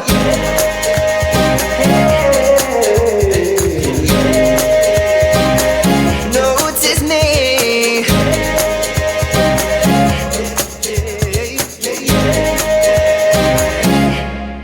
So won't you notice me, how much more obvious can I be? Whoa, look and see, you're the only one I need. When you're walking past me, don't look right through me, need you to look real deep. Notice me, how much more obvious can I be? Whoa. When you're walking past me, don't look right through me, need you to look real deep.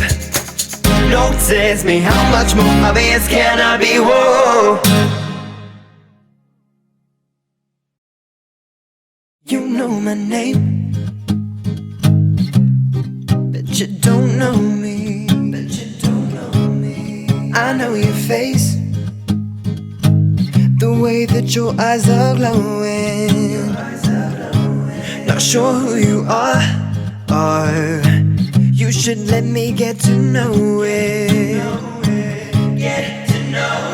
Cause this won't start if you don't let yourself show it. So won't you notice me? How much more obvious can I be? Whoa, look and see, you're the only one I need. When you're walking past me, don't look right through me. Need you to look real deep. Notice me, how much more obvious can I be? Whoa. Why do you see through me? Cause I'm right here. Open your eyes and see clearly. Not sure who I am. Well, give me a chance to show you. Cause this won't start if the real me doesn't shine through. So won't you notice me? How much more obvious can I be? Whoa, look and see, you're the only one I need. When you're walking past me, don't look right through me. Need you to look real deep. Notice me, how much more obvious can I be? Whoa. Hello, I am back. I hope you are too, with a brew ready to go. Round 3, which is all about help, something we all need occasionally, and of course that's what Samaritans offers: someone to talk to, that bit of help for your brain. I hope you're having fun so far. Happy with a lot of the answer sheets that I've got in. Everything's looking good in the chat. A couple people asking how to donate. There are links in the bio below. Alternatively, just search for Samaritans Wigan. You can go through to that website there, but obviously we'd like it if you did donate to the Facebook one, if you've got Facebook, just so we can see how much we're making tonight. I see the number has gone up since I last checked, which is fantastic. Harry points out, shout out to Lois and the Starler family, who submitted Universal Fighting Cantaloupe as a genuine answer in 1-1. I mean, it's a good guess as any, guys. UFC is bloody weird. It could be Universal Fighting Cantaloupe, as far as I'm aware. I didn't know. I don't know what I'd have guessed, but it's as good as a guess as any. Back yourself. As I said, quizzing is mostly about guessing. Anyway, so as I said, this round is broadly on the theme of help. So famous uses of help in media, really. A little trick to always remember: if help isn't in the question, it's probably in the answer. Most of these, it will be in the answer. It will be in the question, but if it's not there, see if you can work out where it is in the answer. I'm sure you'll get the hang of it, but it's a nice, broad, general knowledge round. So let's see what's happening in round 3 with our first question of this second half. Here we go. Question number 1. Help was the second film made starring the Beatles. In what year was it released? If you get it spot on, you'll get 3 points. If you get either side of that year by 2 years, I'll give you 1 point. So say if you put 2020 and it was 2020, you'd get 3 points. If you put 2018 or 19 or 21 or 22 or 2021 or 2022, you'd get 1 point. So in what year was Help released, the second film by the Beatles? And there's a little picture of them there. I've never seen Help. I've seen what's the other one called? Hard Day's Night. I've seen A Hard Day's Night. I like that. But I looked into Help, and apparently it's like about a thuggy cult, which is strange. It's a strange jumping off point, to be honest, for the Beatles. But great bunch of lads. They made some music. A question about them is going to happen later in this round as well, because they popped Help in a couple of times and I couldn't help myself but have them mentioned. So that's question number 1. Help was the second film made starring the Beatles. In what year was it released? 3 points if you're dead on, 1 point for 2 years either side. Question number 2 in this round. First released in 1936, which self-help book by Dale Carnegie has sold over 30 million copies, making it one of the best-selling books of all time? First released in 1936, which self-help book by Dale Carnegie has sold 30 million copies, making it one of the best-selling books of all time. An impressive record. That is a lot of paper. Certainly, if the name Dale Carnegie isn't ringing a bell, this is definitely a self-help book I think you'll have heard of. Very, very, very famous. So make a guess if you don't know. Always make a guess. Never leave it blank. Always make a guess. I've skipped forward there, my apologies. Always make a guess.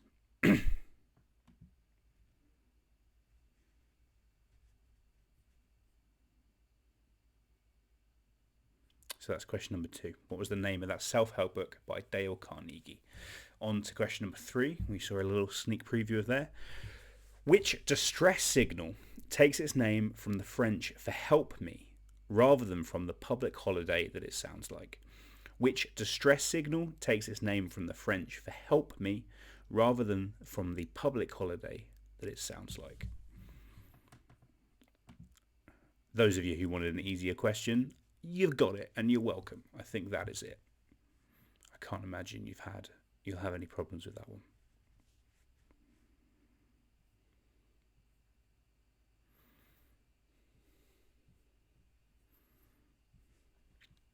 Public holiday which went by quite recently, of course. If you didn't need even more clues.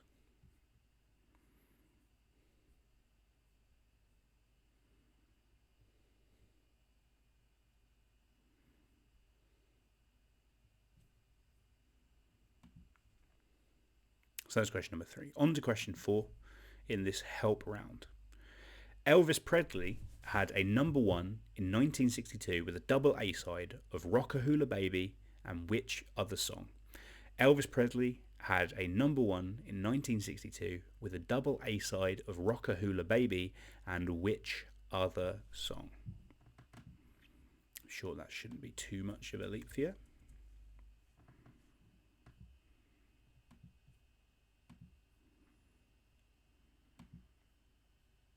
Turns out help comes up quite a lot in music.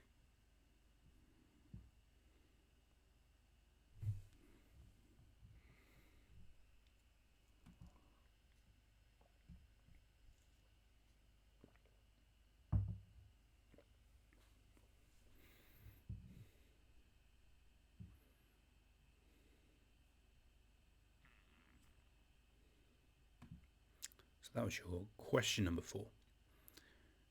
Elvis Presley had a 1962 number 1 with which song? On to question number 5. What was the name of this animated film from the year 2000 about some children who were turned into fish? What was the name of this animated film from the year 2000 about some children who were turned into fish? So you can see the still of it there. One of them's turned into a starfish and the other a jellyfish. Neither of which are technically fish. The guy in the middle, yeah, I'll give him that. He's a fish. That's definitely a fish, no doubt. Starfish, I think is it a pachyderm? I think. Something like that. Jellyfish, who knows what those guys are. Freaks. Little alien freaks. Fascinating though, of course.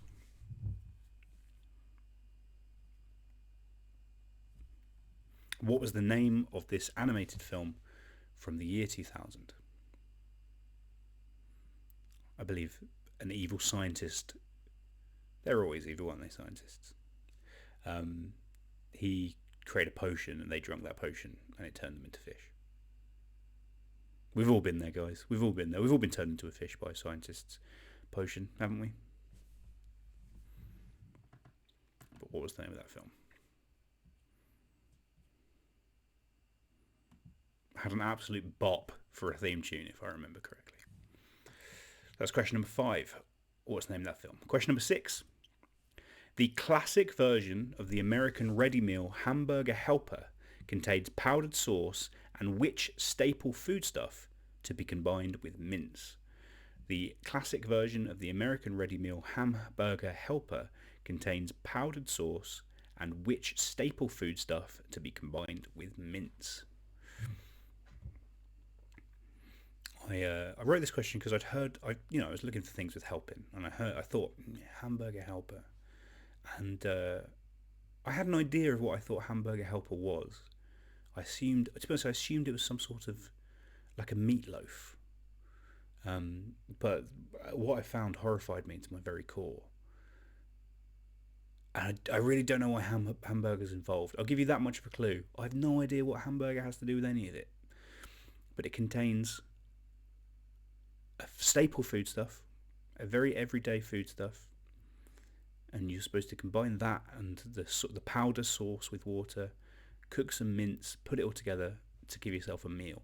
What is that staple foodstuff that comes in the packet? This is a sort of question where I'm not expecting you to know, but making you think, oh, what could it be? Make a guess.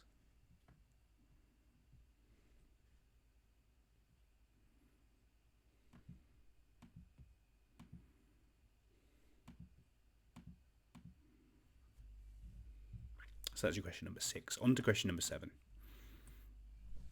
Jesus, heard of him? Jesus tells the parable of the Good Samaritan in which of the 4 Gospels of the New Testament? Jesus tells the parable of the Good Samaritan in which of the 4 Gospels of the New Testament? Of course, that's where the Samaritans get their name. I believe it was a reverend. I'm sure Jess will let us know in the chat. I believe it was a reverend or a vicar who started the Samaritans back in the 60s or 50s. And the inspiration was from this story where there was a guy. I mean, I haven't thought about this story since I was a kid. There was a guy lying about on the road, and people kept walking past. And then a guy who was supposed to be like that guy's enemy was like, "No, I'll help this guy because helping someone's good." And you can't say fairer than that. It's good to help. I'm very happy to help this evening, and I'm hoping you guys are giving us lots of donations so they can help the Samaritans, help whoever is needed in these difficult times. I know there's been a real mental health spike in the last couple of months under these conditions. I know a lot of people are struggling, so hopefully we can give them the help they need if you donate. So thank you. Which of the 4 Gospels of the New Testament does the parable of the Good Samaritan appear?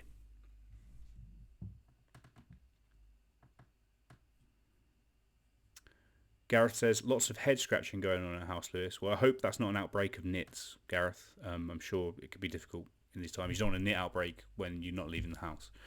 If it's because you don't know the answers, yeah, I'm sorry. But there'll be some for you. Don't you worry.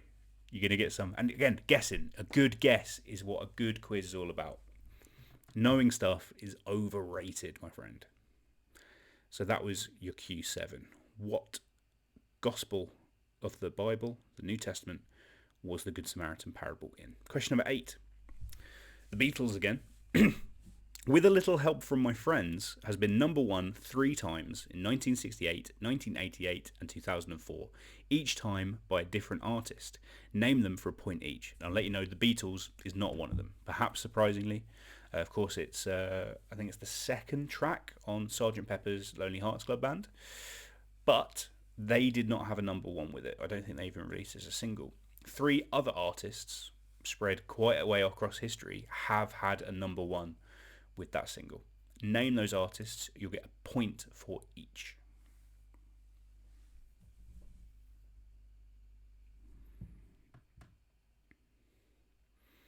I believe one of them was a double A side. The 1988 one, I think, was a double A side, with the other side being Billy Bragg covering She's Leaving Home.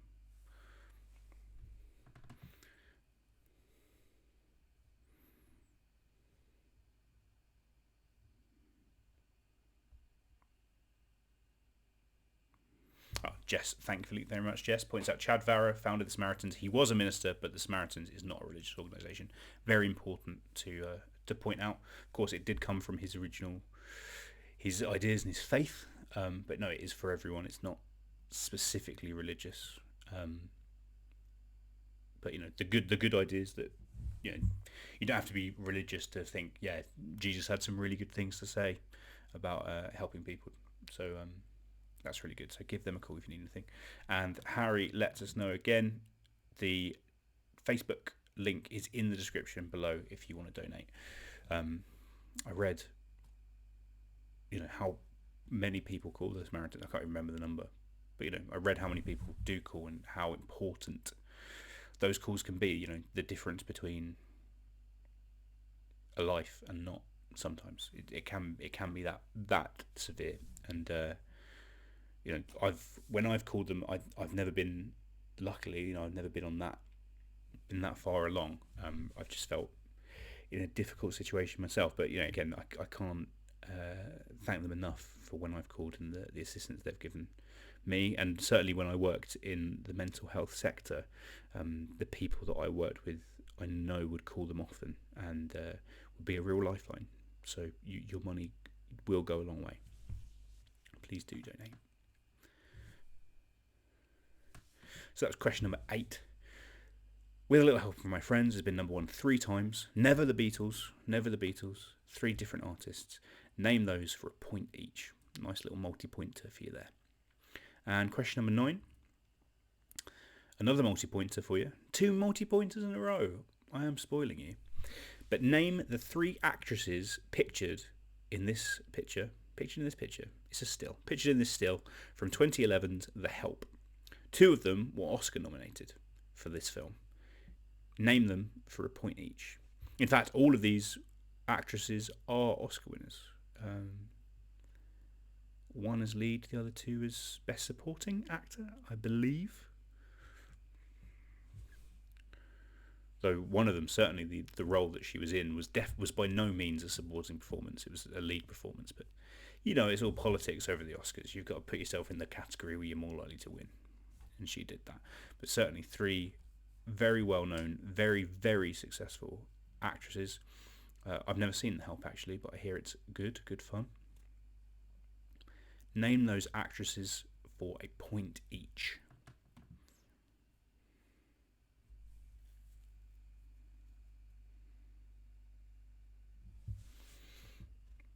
Oh, thank you very much, Harry, for giving me some more Samaritans facts in the chat when I'd forgot them earlier. Very kind of you. 5 million people call the Samaritans each year. 5 million. That's a lot. That is a lot.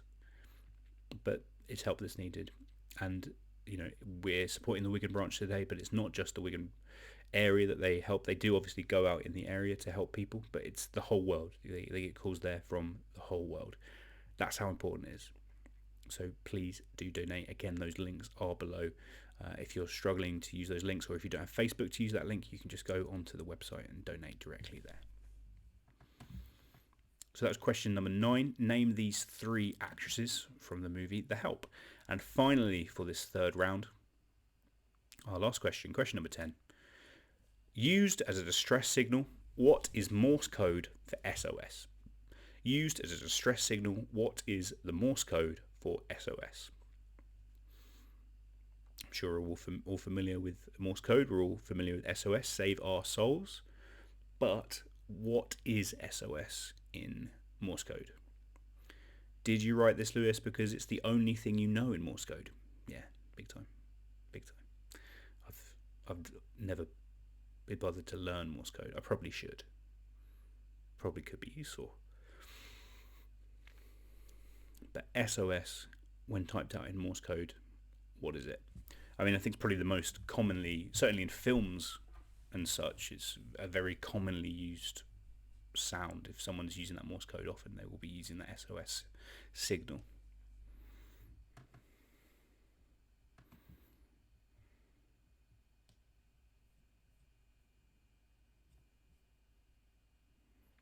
Oh, Harry further points out in the chat, the 5 million calls a year equates to a call every 6 seconds. Every 6 seconds, someone in the world is calling Samaritans for help. I think that shows you just how important, how needed it is as a resource. Every 6 seconds. Wow.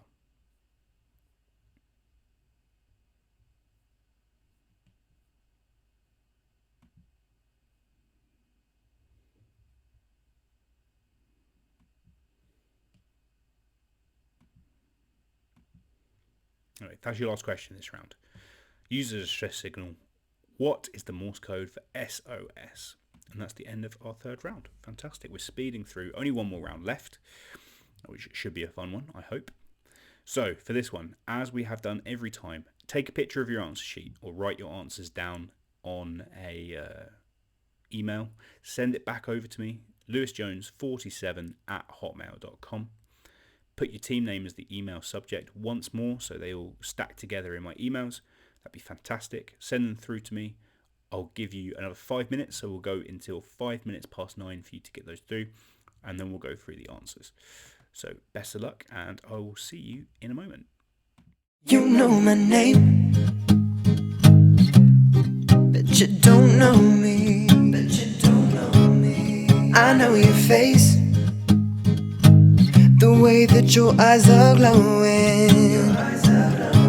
Not sure who you are.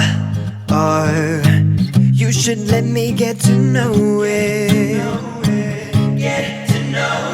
Cause this won't start if you don't let yourself show it. So won't you notice me? How much more obvious can I be? Whoa, look and see, you're the only one I need. When you're walking past me, don't look right through me. Need you to look real deep. Notice me, how much more obvious can I be? Whoa. Why do you see through me? Cause I'm right here. Open your eyes and see clearly. Not sure who I am. Well, give me a chance to show you. Cause this won't start if the real me doesn't shine through.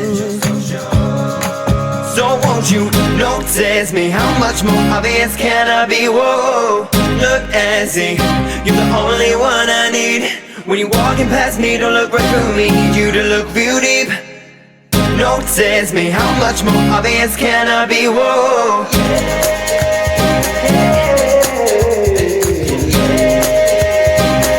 Notice me.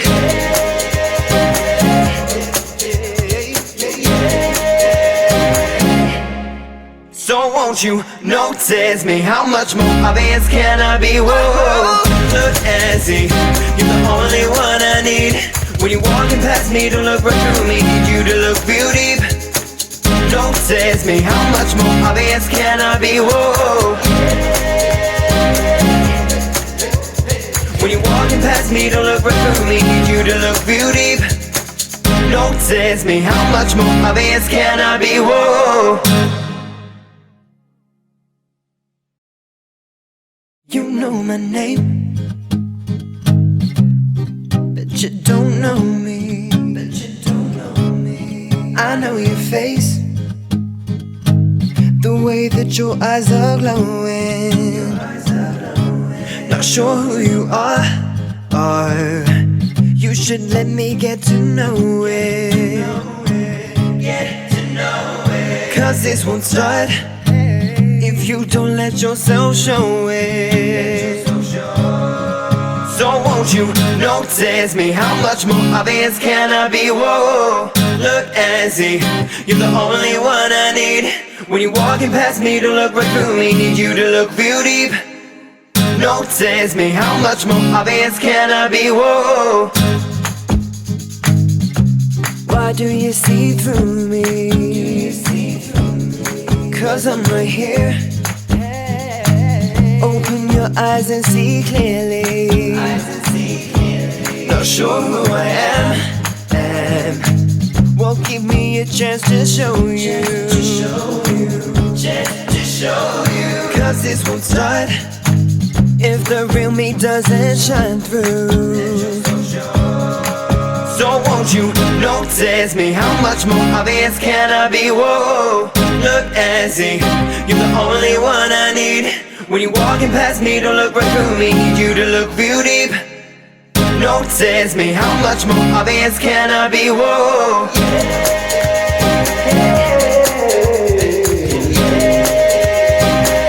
Notice me.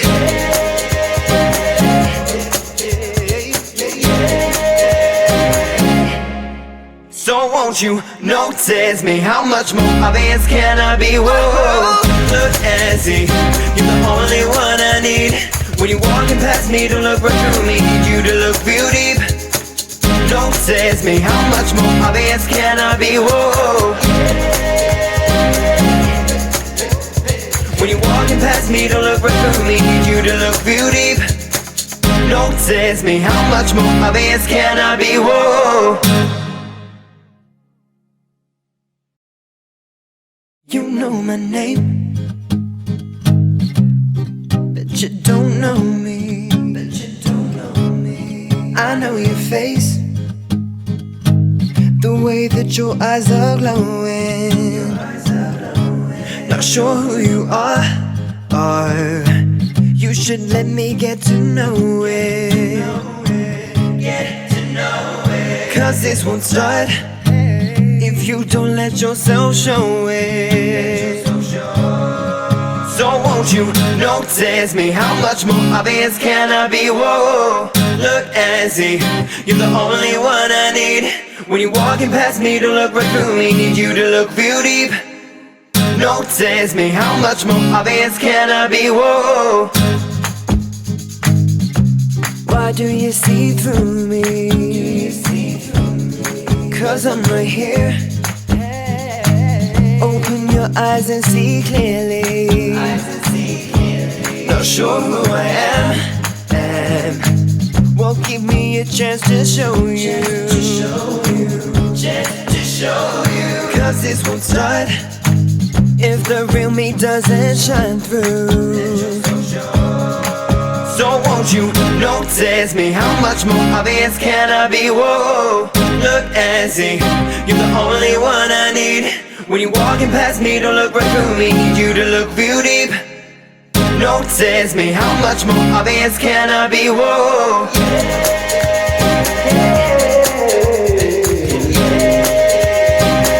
Notice me. Hello, I am back. Thank you very much for your patience, and thank you for sending everything through to me.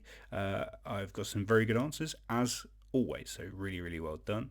Let's see how it's in the chat. Some more info on the Samaritans themselves from Jess. Really great. There are 201 branches across the UK with over 20,000 trained volunteers, and they have a festival branch that attend all festivals nationwide. Of course, not in these COVID situations. So it just shows the breadth of what is offered by the Samaritans and how important that can be. Craig Ingham says, terrible interlude music choice, Lewis. My apologies, Craig. For my quizzes, I get given music by people basically, and I'm happy to. If anyone out there has got a band, and you've got some music and you want me to play it, I will play it. I'm trying to play music that will not make me attacked by YouTube's vicious copyright algorithm. So it's not always the best. My apologies. But the track that opened the quiz, I think, is really very good. I hope that's all right. And more in the chat. Jess tells us Samaritans have an outreach team to visit prisons and train prison listeners. Of course, extremely important. In fact, this week, for my weekly quiz, we're going to be raising money for a charity called Learning Together. You may have heard about in the news following the terrorist attack that happened back in December, and a friend of a friend sadly was one of the people murdered in that situation. But that whole charity is about how there's outreach in prisons, and giving support and giving outlook to people in prisons can be so important. And again, great to see in the chat the message retracted crew. Team shorthand job. Love to see him. Very proud of them all. They had a big win in my quiz a couple of weeks ago. I'm hoping they'll repeat that soon.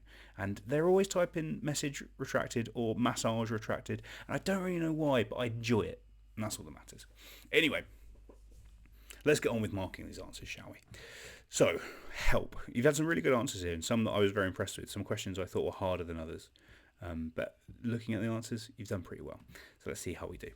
So, first up, Help was the second film made starring the Beatles. In what year it was released? It was released in 1965. So if you put 65, you get 3 points. If you put 63, 64, 66 or 67, give yourself 1 point. Question number 2. First released in 1936, which self-help book by Dale Carnegie has sold over 30 million copies. That's How to Win Friends and Influence People. A big seller about mostly how to get along in business, that sort of thing. There's a lot of books that have come in its wake trying to copy its success. None of them really quite have got to this level. That's How to Win Friends and Influence People. I'm sure you've heard of it. Question number 3. The distress signal that takes its name from the French for help deed. The French for help means May Day, day with a Z, and that has just become in common parlance in English May Day. May Day. Just like the public holiday that, of course, we recently had. I believe May Day first used in Southend, I think, something like that. Somewhere weird that you wouldn't expect it. And it's only sort of from the 40s. But yeah, May Day, always used. Also the name of Grace Jones's Bond girl / Bond villain in The View to a Kill. I'm pretty sure I'm right with that. Question number 4. Elvis Presley had a number 1 in 1962 with a double A side of Rockahula Baby and Can't Help Falling in Love. Of course, one of his most loved songs, a wedding and funeral and just event, a karaoke classic. People love to sing that. The Elvis impersonators all around the world, that's a big one with them. Can't Help Falling in Love. If you put Can't Help Falling in Love with You or I Can't Help Falling in Love with You, take the point. You knew what you meant. But the song officially is just called Can't Help Falling in Love. Question number 5. What was the name of this animated film about some children who turn into a fish? It's Help, I'm a Fish. One of the best titles of all time. You can see in there in the picture where it said Help, I'm a Fish, and I hid that in the original picture. A lot of you got that right, which is great, because I was worried that maybe like I'd attributed popularity to this film that it was not warranted. I remember it being on a lot on Nickelodeon when I was a kid, and the theme tune, which me and my sister would sing a lot. And in fact, during the break, I sent a little sound clip of me singing it to her, and she replied with one as well. I would play those to you, but she would kill me, so I'm not going to. But Help, I'm a Fish was the name of that. Question number 6. The classic version of Hamburger Helper contains which staple foodstuff? It's pasta. You can see a picture of it there. It doesn't look unappealing, but it doesn't look great, does it? And what's it got to do with the hamburger? Very, very confusing. Sort of like a macaroni beef. Macaroni beef. That's a funny phrase. Yeah, probably not for me. But pasta was the correct answer for number 6. Question number 7. Jesus tells the parable of the Good Samaritan. Which of the Gospels? He tells that in Luke. The third Gospel, of course, Matthew, Mark, Luke, John.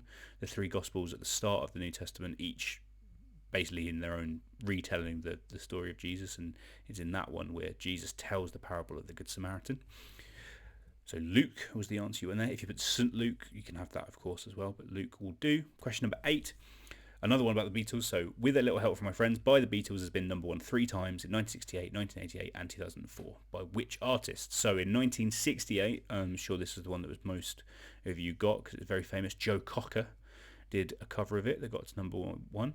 20 years after that, in 1988, it was Wet, Wet, Wet who brought it to number 1 again. That one was the one that I mentioned that had was a double A side with a cover of She's Leaving Home, done by Billy Bragg. And 2004, it was Sam and Mark, who best probably now known as sort of kids TV presenters, but they started off on the second series of The X Factor, where they came second and third behind Michelle McManus, and they teamed up for a kind of short-lived pop career, but it did include one big number 1 in 2004 with a cover of With a Little Help from My Friends. So you get 1 point for each of those. Question number 9, this was also a multi-point question. Name these 3 actresses in The Help, 2 of which were Oscar nominated for the films. So going from left to right, you've got Emma Stone. She wasn't nominated for this film herself, but she, of course, did go on to win an Oscar for her starring role in La La Land. She's been nominated for many other times, though, including for Birdman. Octavia Spencer in the middle. She was nominated and she won for this, Best Supporting Actress. And Viola Davis, who was nominated for this one, didn't win. I think she eventually got her Oscar for the film. I can't remember what it's called. It's that one. It's based on a play, and it's her and Denzel as a married couple. And I saw it at the cinema, and it was very good, if a bit too much like a play. If anyone can remember the name of that film that was a play, let me know. It's one word, like Bridges, but it's not Bridges, because why would it be Bridges? Let me know. I should look it up, but it's more fun this way. Anyway, that's them. Also, Jessica Chastain was nominated for this film, but of course she's not pictured. And finally, question number 10. Used in distress signal, what is the Morse code for SOS? It is, of course, ...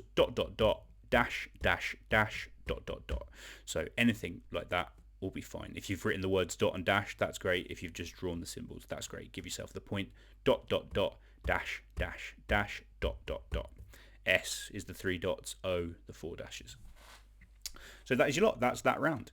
Let me see if there's any comments I need to catch up on. Fences was the name of the film. Thanks, Miz. So good. Thank you very much. I knew it was one word, like Bridges.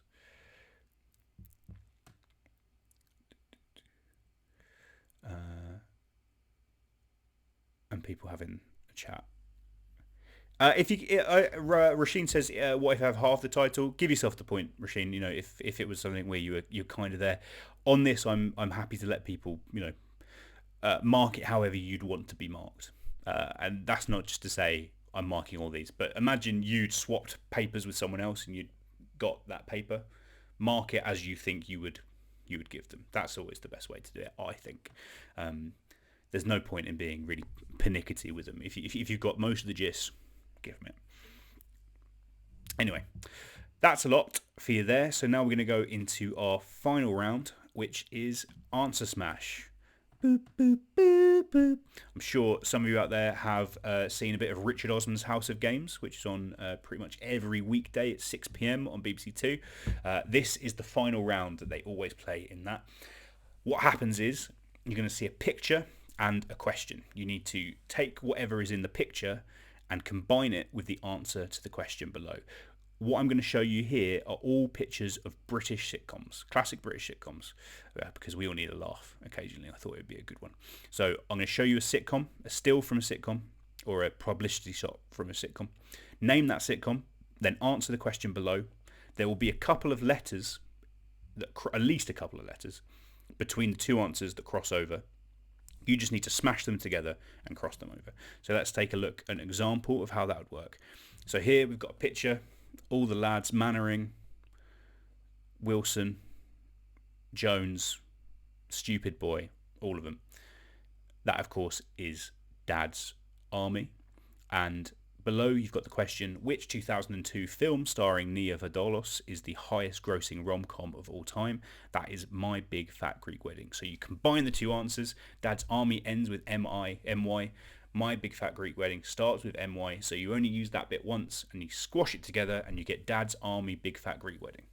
That's how it works. So you're going to get 10 questions like that. You're going to see a picture of a sitcom and have a question below.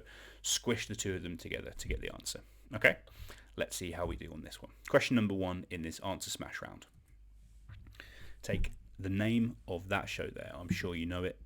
It's a hit. We all watched it at Christmas. We certainly did in our house. Take the name of that sitcom. And then below that, we've got the question. Which English TV presenter and documentarian won the 2018 series of Strictly Come Dancing?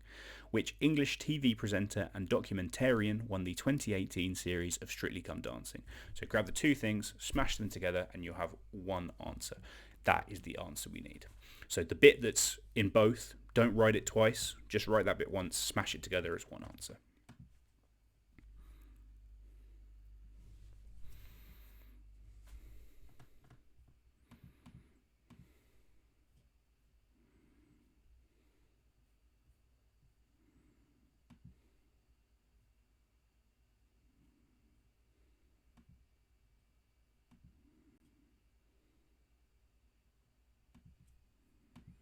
So that's number 1. Name the sitcom and smash it together with which English TV presenter and documentarian won the 2018 series of Strictly Come Dancing. I think she was a little bit of a victim to the Strictly curse, and actually I think she's still going out with her dance partner that she won with that year. So I think it's working out for them. That's question number 1. Question number 2. This show, if you're a fan of it or not, I'm sure you're aware of it. Very much a Marmite kind of show. Some people really do love it, and the other people have brain cells. I kid. Whatever you enjoy it. That's all that matters. Take the name of that show and combine it with Hilary Swank won her first Oscar starring in which film that shares its name with a Cure song. So take the name of that show and then think of the film that Hilary Swank won an Oscar for that shares its name with a song by The Cure. Smash those together to get you the answer to this question.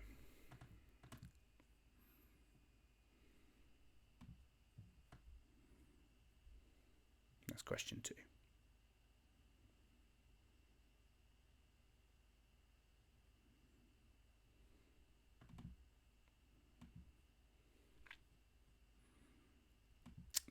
Try to give you a little bit extra time on these because obviously with the 2 parts that you need to bring together, I don't want to rush you. I see we're up to £280 raised on the fundraiser, which is absolutely fantastic. Thank you so much to everyone who's donated so far. I hope you'll add some more to that if you've not done it already. Would really appreciate it. I think we've spoke enough length about exactly what great work the Samaritans do, and the more we can support them, the better.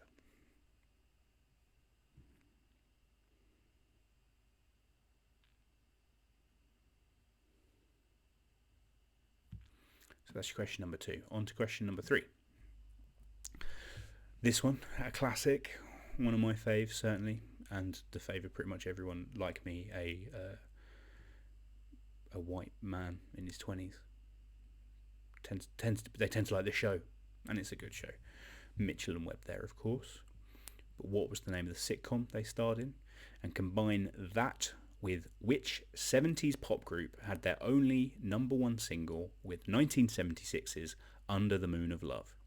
Which 70s pop group had their only number 1 with 1976's Under the Moon of Love?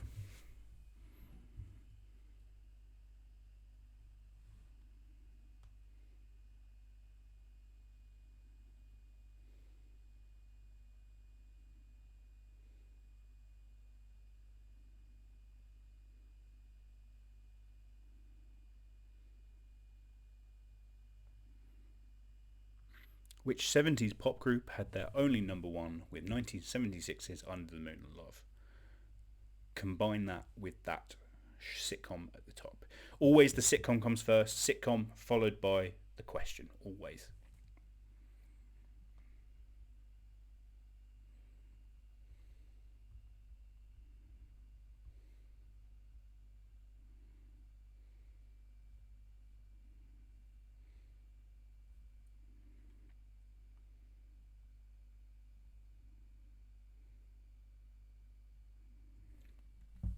So that's your question number 3. On to question number 4.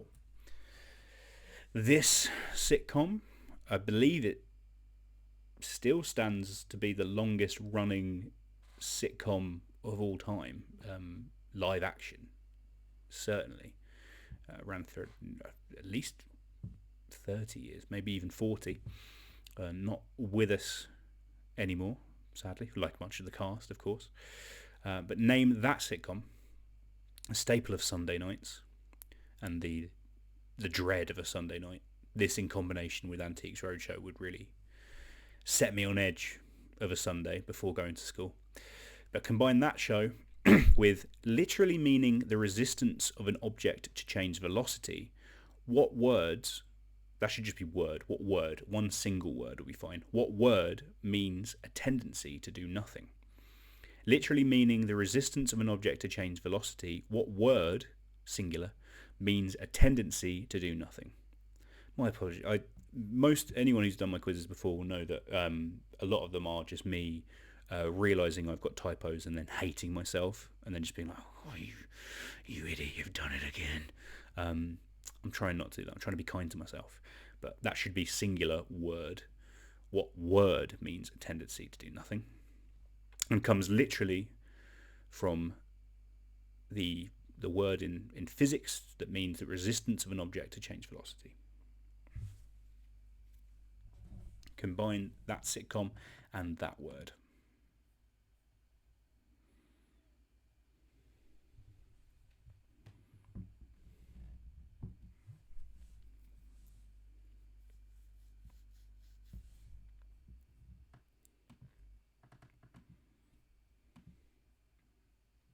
I think everyone seems pretty happy with that one. So I'll quickly move forward to the next one, I think.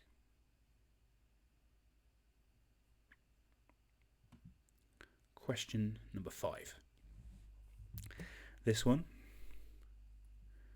another classic. Despite some of the quite controversial views of one of its creators recently on Twitter, but a show that never fails to make me laugh. So combine the name of that sitcom with perhaps known best for his marriage to Sylvia Plath, who was Poet Laureate between 1984 and 1998. Perhaps best known for his marriage to Sylvia Plath, who was Poet Laureate between 1984 and 1998. He died, sadly, in 1998, or less sadly, depending on your beliefs of his relationship with Sylvia Plath. I'm sure there's some people out there who think he is a knob, and I can't particularly disagree. He was the last person to being given the role of Poet Laureate till death. Now it's just a 10-year posting.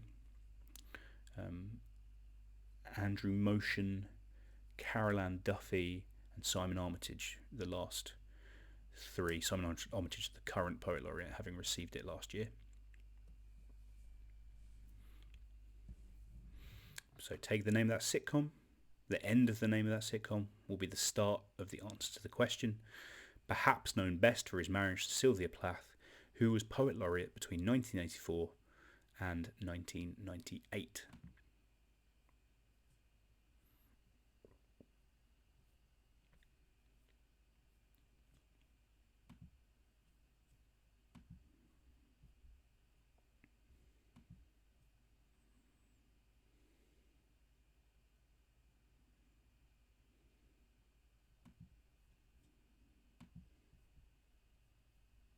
Okay, I think that's enough time on question 5. Halfway there in this round, 5 more to go, and then that's the end of the quiz. So, I want to make sure you're savouring it, but yeah, still. Question number 6. This show, been around on BBC One for quite a long time. Might be over now, I believe, but certainly was a staple for a long time. Take the name of that sitcom and combine it with the answer to this question. Sometimes known as the Western Isles, Lewis and Harris is the largest in which Scottish island chain? Sometimes known as the Western Isles, Lewis and Harris is the largest in which Scottish island chain? That's a confusingly worded question, I apologise. But the island chain is known as the Western Isles sometimes. The name that it's mostly known by.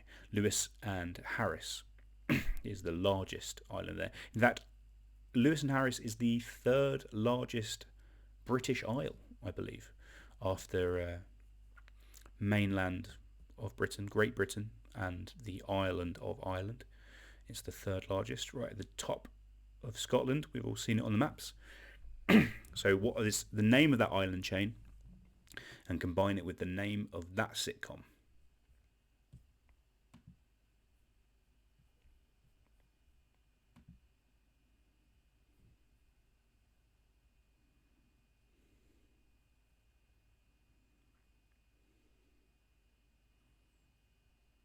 Adam in the chat saying they've got 187 points so far, which is impressive. It's about a 60 point odd quiz, 65, 67 point quiz. So, I'd be very impressed with that sort of score. Charlie says they've got more points than Wigan, which, yeah, might be true. I know there are some teams happier the season's over. But a great team, a great history.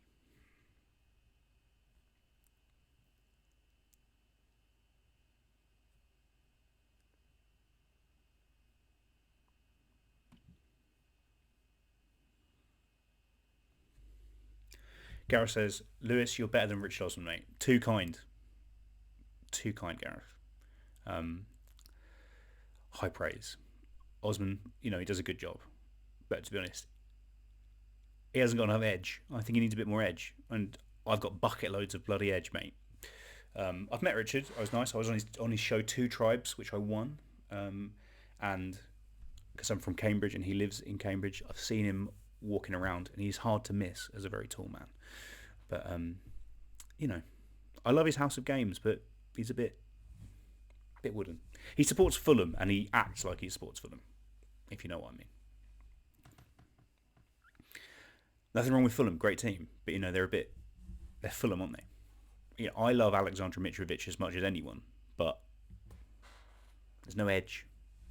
Imagine having Alexander Mitrovic on your team and having no edge. Edgiest man that ever lived, Alexander Mitrovic. And yet, ridiculous. Anyway, that's your question number 6. Let's move on. Stop me prattling about Championship football. Question number 7. This sitcom, from a few years ago now, some big name actors there. They've done very well. Take the name of that show and combine it with which UK TV channel is home to shows such as Celebrity Juice and Love Island. Which UK TV channel is home to shows such as Celebrity Juice and Love Island? Not a channel I watch particularly, but I'd looked up its data earlier. All of its most watched shows of all time are Love Island. Like literally, its top 10 shows that has ever been watched are episodes of Love Island, which is quite remarkable. It's been around. It's been around for a decent chunk of time. This channel. People love Love Island. It's not for me, personally. I wouldn't begrudge people it. I did find it very funny. The memes that I saw of it last year. Of course, cancelled this year due to COVID, sadly.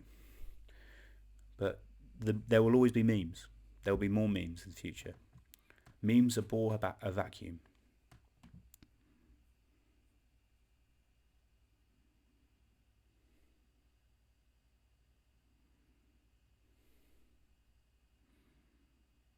In the chat, Harry says, blatantly scrans hummus at Craven Cottage. Exactly, that's it, isn't it? That is exactly it. They probably sell hummus in the stands rather than a £20 burger like a proper team does, or a pie, as we all know, like you're supposed to get at football, a delicious pie, like they do in Wigan. And Jess says, did you know I've met him in a new drama coming soon? He has a cameo and I was an extra. Literally Curvy, no edge. I didn't know that. That's fantastic. Do let us know when that airs, Jess. I'd be fascinated to watch that. So that was question number 7. Let's move on to question number 8. This one, lovely picture. Look at that stash. A lot of the kids have stashes now. You see people around wearing stashes, but they never really capture them in the same way that this man does. But what is the name of that sitcom? And combine it with which song by Steppenwolf. That's just, I've made another typo and I hate myself. I kid, I joke. I'm being kind to myself. I've made a good quiz. You're enjoying it. That's all that matters. Which song by Steppenwolf marks the first use of the term heavy metal in music and was famously used in the film Easy Rider? Which song by Steppenwolf marks the first use of the term heavy metal in music and was famously used in Easy Rider?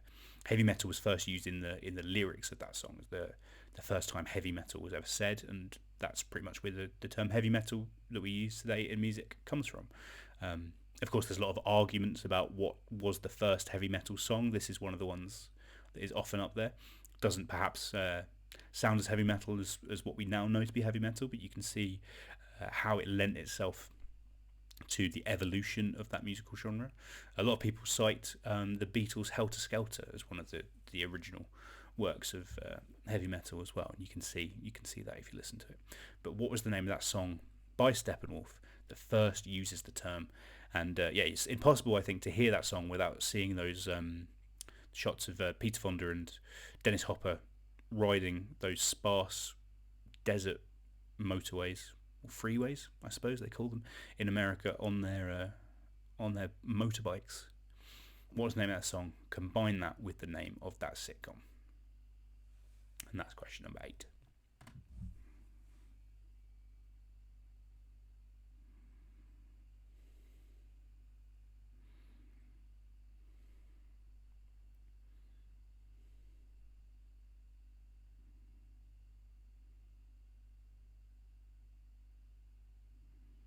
Harry says, the Steppenwolf mash contrasts itself so much.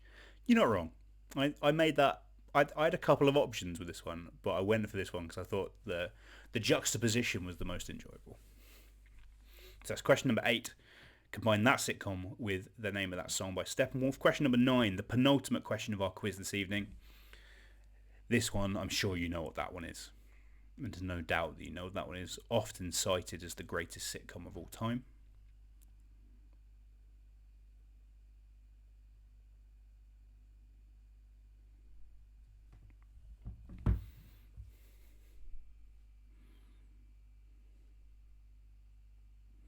And below that, the question, named for the capital of Vietnam, which puzzle features 3 rods and a stack of discs in ascending order? I'm sure it's a puzzle you've seen.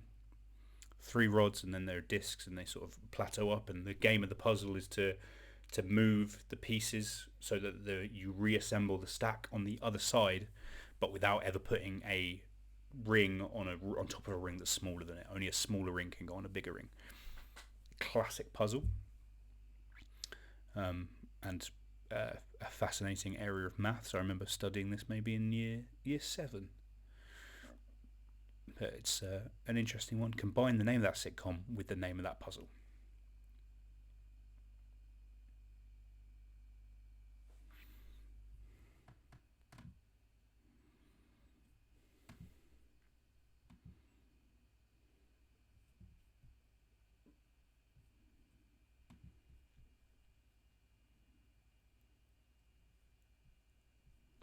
I think that's enough time on that one. So let's move through to the final question of the quiz.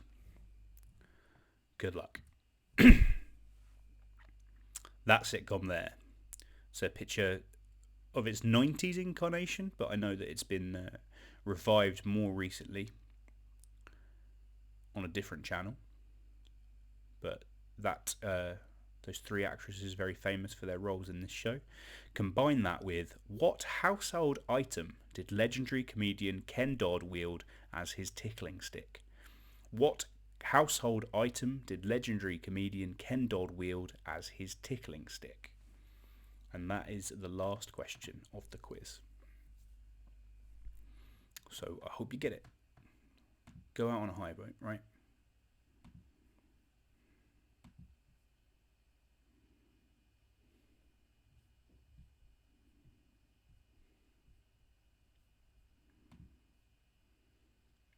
I think that's enough time. Obviously, if you want to see these questions again, just take yourself back on the YouTube thing. You can scrub yourself back and find the other questions. I am going to give you 4 or 5 minutes to get your answer sheets to me, as we have done in every other round. Take a picture of your answer sheet, send it through to my email, lewisjones47@hotmail.com. Put your team name, again, as you've already done, as the email subject, and I'll get them all sorted. I'll see you in 2 or 3 minutes and we will mark these answers. You know my name, but you don't know me. I know your face, the way that your eyes are glowing. Not sure who you are. You should let me get to know it. Cause this won't start if you don't let yourself show it. So won't you notice me? How much more obvious can I be? Whoa, look and see, you're the only one I need. When you're walking past me, to look right through me. Need you to look real deep. Notice me, how much more obvious can I be? Whoa. Why do you see through me? Cause I'm right here. Open your eyes and see clearly. Not sure who I am. Won't give me a chance to show you. Cause this won't start if the real me doesn't shine through. So won't you notice me? How much more obvious can I be? Whoa, look and see, you're the only one I need. When you're walking past me, don't look right through me. Need you to look real deep. Notice me, how much more obvious can I be? Whoa.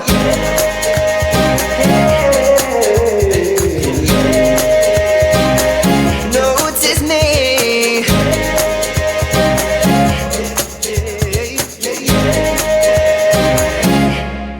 So won't you notice me? How much more obvious can I be? Whoa.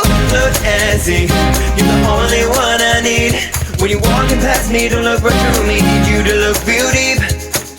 Notice me, how much more obvious can I be? Whoa. When you're walking past me, don't look right through me. Need you to look real deep. Notice me, how much more obvious can I be? Whoa. You know my name, but you don't know me.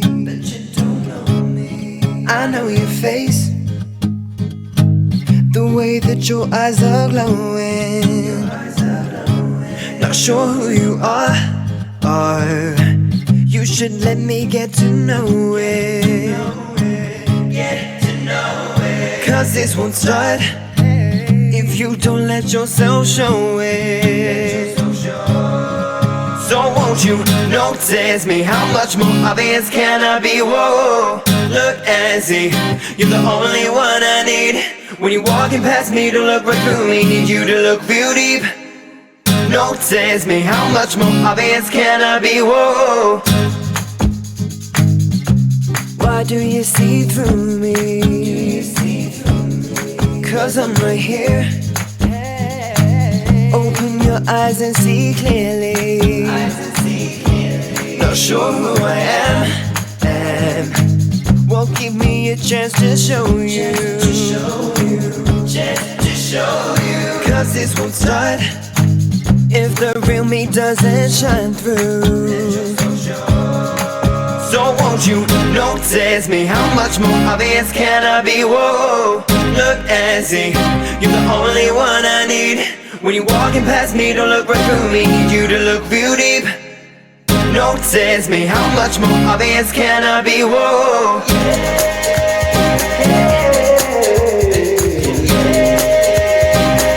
Notice me.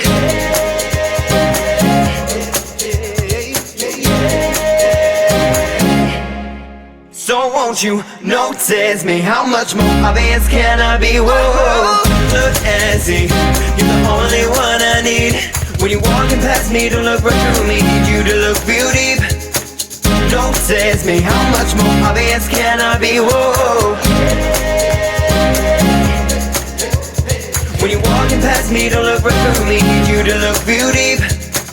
Notice me, how much more obvious can I be? Whoa. You know my name, but you don't know me. I know your face, the way that your eyes are glowing. Not sure who you are. Hello, I am back. I think I've got everyone's in. Just getting a couple last ones in now. Great, yeah, brilliant. I think everyone is, so that is fantastic. Thank you very much for those. I hope you've all enjoyed yourselves. I can see some very nice comments in the chat, which is absolutely lovely to hear. Thank you, it's very, very kind. I'm glad that my work is appreciated. And yeah, you know, it's easy to do when the cause is so important. And you know, I love a quiz, and I'm happy to help out however's needed. So yeah, thank you. Anyway, let's look at the answers for this, shall we? Where am I? Here we are. Question number 1. The answer was, so obviously the sitcom is Gavin and Stacey. The documentarian who won Strictly is Stacey Dooley. The answer, Gavin and Stacey Dooley. You just put them together. Easy, good fun. Question number 2. That, of course, Mrs. Brown's Boys, ubiquitous, on a particular Saturday night on the BBC. And the song that's by The Cure that shared its name with the Hilary Swank film is Boys Don't Cry. Put them together, Mrs. Brown's Boys Don't Cry. Boys Don't Cry. Tune. Big tune. Great film as well. A hard watch, I would say. A hard watch, but a superb performance by Hilary Swank. A fantastic actress. Question number 3. That the millennials' favourite is obviously Peep Show. And I was happy with this one. I don't think I'd have ever got this one myself if I was being asked it. But the 70s pop group who had their only number 1 with Under the Move of Love was Shawaddy Waddy. So the answer was Peep Shawaddy Waddy. Peep Shawaddy Waddy. Lovely bit of business. Question number 4.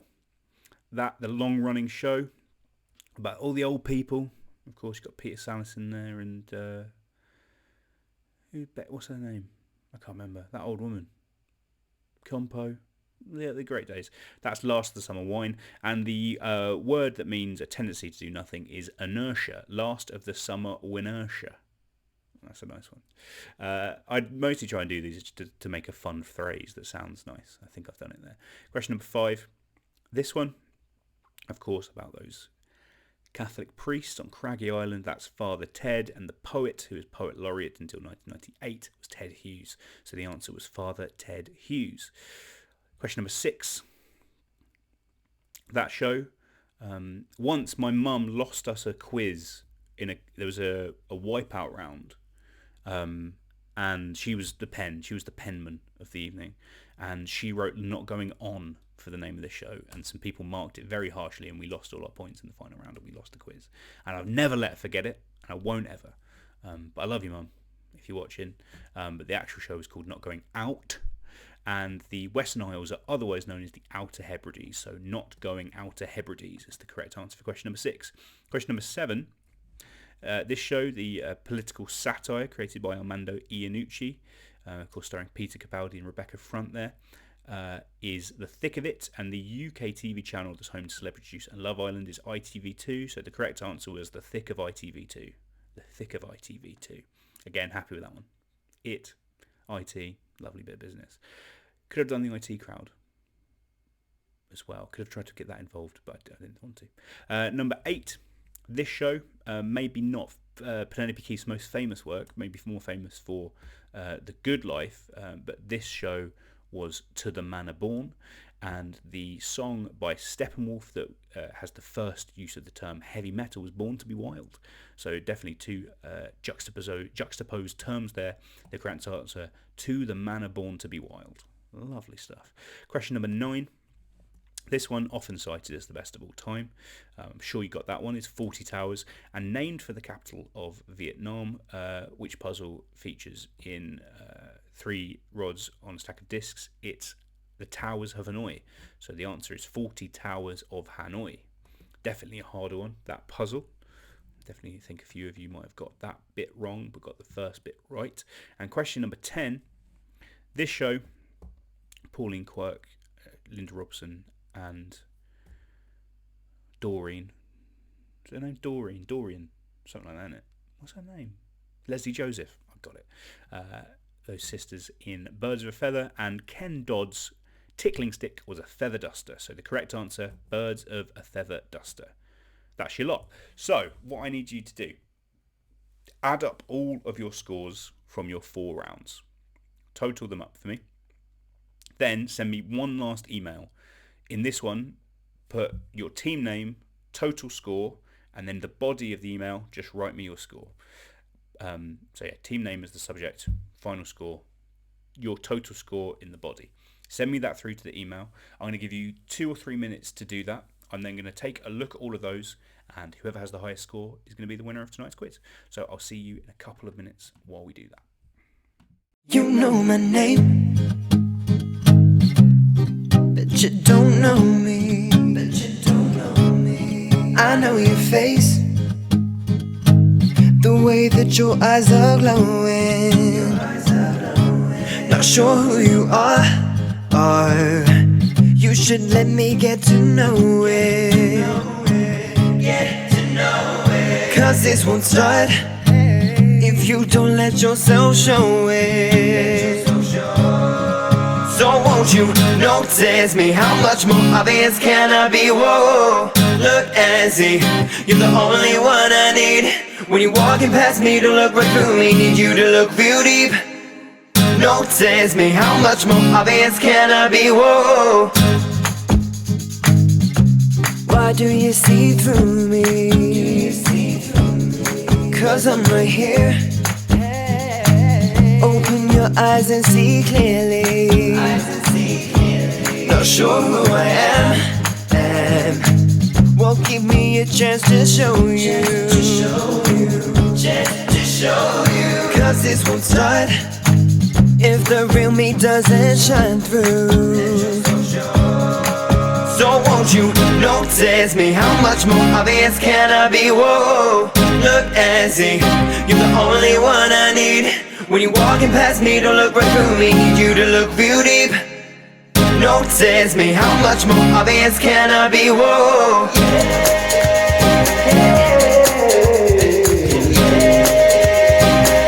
Notice me.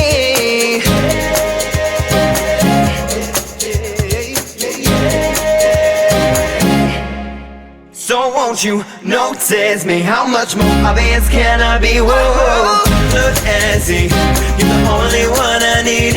When you're walking past me, don't look right through me. Need you to look real deep. Notice me, how much more obvious can I be? Whoa.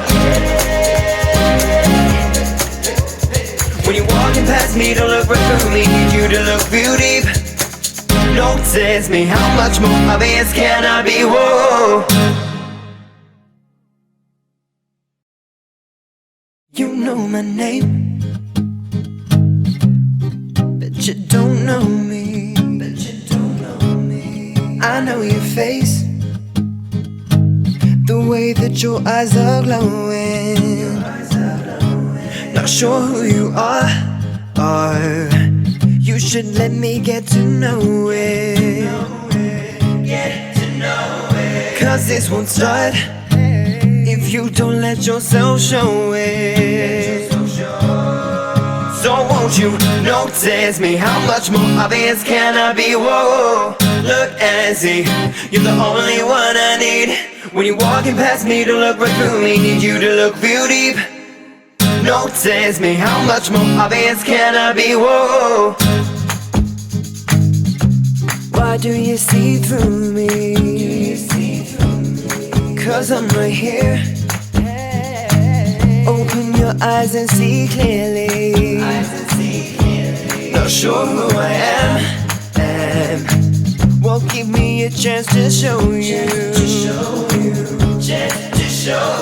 Cause this won't start if the real me doesn't shine through.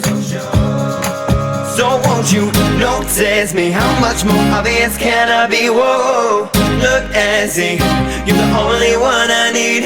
When you're walking past me, don't look right through me. Need you to look real deep. Notice me, how much more obvious can I be? Whoa.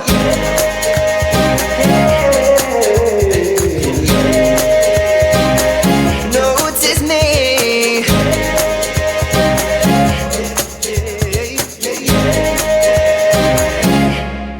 So won't you notice me? How much more obvious can I be? Whoa, look and see, you're the only one I need. When you're walking past me, don't look right through me. Need you to look real deep. Notice me, how much more obvious can I be? Whoa. When you're walking past me, don't look right through me. Need you to look real deep. Notice me, how much more obvious. Okay, I am back. Everyone has given me theirs in, I believe. I'll vamp for a second just in case there's a straggler, but let's double check. I've got one score which is fractionally, so minorly higher than the others, and I have checked and they do seem to be the winner. So if no one more is coming in, so there was I had two teams who had scored 42 points. One team round the corner with the duck, formerly the Rimmer Robins, and one team ordinary people. So very well done to them. They are joint second, I'm afraid. But the winner of the quiz this week, is the Southerners, Captain Rasheen Massey. Well done to you. Really well done. I hope you enjoyed it. Of course, you know Jess. Jess will be in touch to give you the prize. There was a small prize for this, so she'll be in touch with those. I hope you've had fun. I hope you've donated. If you've not donated to the cause, please do so.